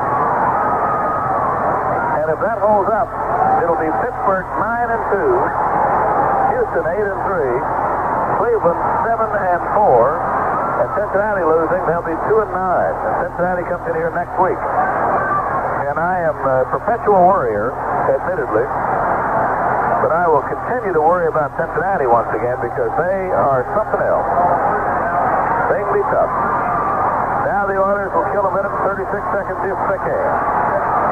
Raiders have all 3 timeouts left. We'll see if they'll call one immediately here to stop the clock or if they'll wait until third down. And Earl Campbell gets the handoff hit in the backfield by Charles Filioff and is knocked down immediately. And with that, Oakland calls the timeout. We'll take it with them. Our score, Houston 31, the Raiders 17. Houston Oilers football continues after this word from your local station. Well, I'm glad he caught that for you because they have corrected that Seattle-Cleveland game. That was not a final. We told you earlier that Cleveland had won at 17-16. If you're a Cleveland fan, bad news for you. That game is not over yet. If you're a Seattle fan, of course, it is good news because Seattle has scored and it's 29-17 in favor of Seattle. But that game is very late. I don't know how they transmitted a final score in that game, but nonetheless, that is not a final. Seattle and Cleveland still going at it, but Seattle is leading that game at Municipal Stadium in Cleveland. This football game almost wrapped up for the Houston Oilers, who are in a battle of their own. Houston right now battling with Pittsburgh and Cleveland in the Central Division of the American Football Conference. Pittsburgh at 8-2, Cleveland at 7-3, and Houston is 7-3 going in. 8 of the 14 American Conference teams are above 500 going into action. In the National Conference, only 5 of the 14 teams are above 500 going into play on this Sunday. On the sidelines, the Oiler mascot has a rope that he normally uses to hold on to, has him hold on to the rope. But he is waving it around on the ground like it's a snake. And then with that huge wrench that he carries, he is feeding the snake into submission. And the crowd loves it. Now let's see, the snake today, 21 of 35 for 211. This is the amazing thing. Pasture rating 8 of 14 for 205. So 6 yards separating them. 8 of 13, that's right. Burrow threw one of the passes. Right. So 8 of 13 for 205. down to 13 orders. I set in the backfield. 2 tight end alignments, 1 wide receiver. Burrow goes to the right. Earl Campbell straight up the middle, breaks it out of the 25. He's out to the 26-yard line. Got to bring up a third down situation as Bonnie Jackson came up with the secondary, and the Oakland Raiders will call a timeout. So timeout on the field with our score, the Oilers 31 and the Raiders 17. Houston Oilers football continues in a moment. In college football Saturday, Florida State 27, South Carolina 7. Furman 23, Western Carolina 14. Georgia 33, Florida 10. Georgia Tech 21, Air Force nothing. Grambling 22, South Carolina State 15. Howard 31, North Carolina Central 20. James Madison 16, Moorhead State 3. Kentucky 29, Vanderbilt 10. Knoxville 12, Lane nothing. Lenoir-Rhyne 10, Elon 7. Liberty Baptist 17, Canisius 10. Livingston 10, Delta State nothing. Maryville 14, Center 6. McNeese State 41, Louisiana Tech 7. Memphis State 10, Louisville 6. Mississippi Valley 17, Alabama State nothing. Morgan State 17, Virginia State 7. Morris Brown 24, Bethune-Cookman 21.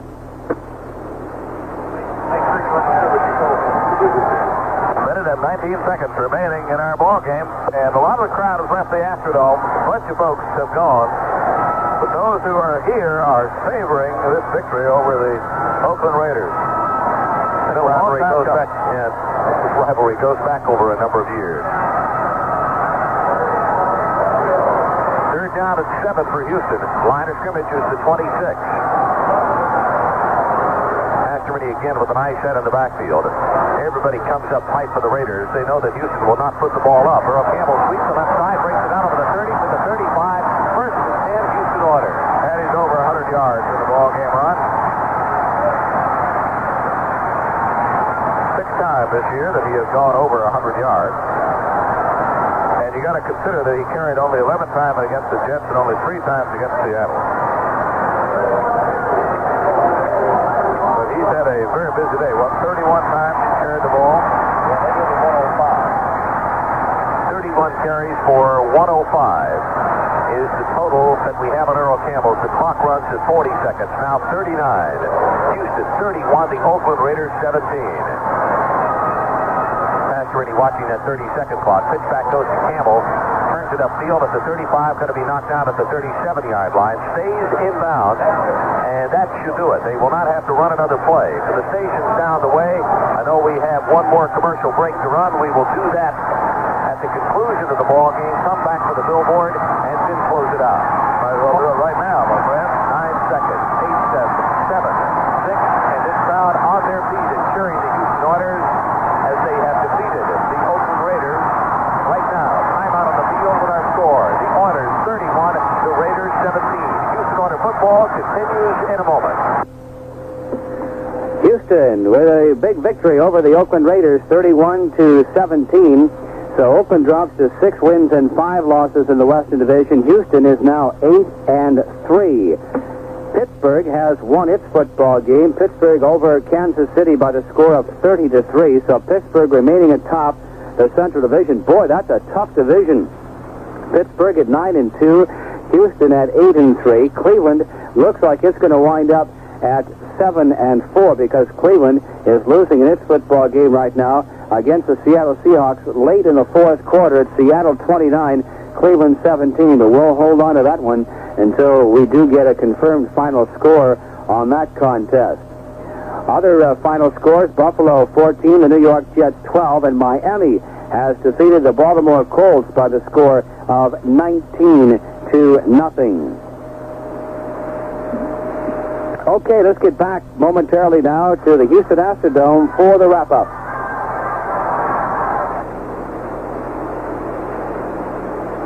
I'll tell you what, rather than do that, let us just wrap up the scoreboard for you in the National Football League.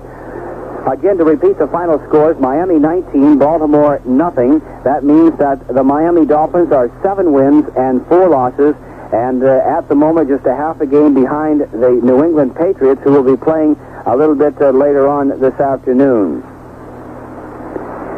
With the loss, Baltimore drops to 4 wins and 7 losses in the American Football Conference East Division. The other finals again to update: Buffalo 14, the Jets 12, Pittsburgh 30, Kansas City 3. At Washington, the Redskins are leading St. Louis 27-7. That game is late in the fourth quarter. Cincinnati leading San Diego 21-16 in the fourth quarter.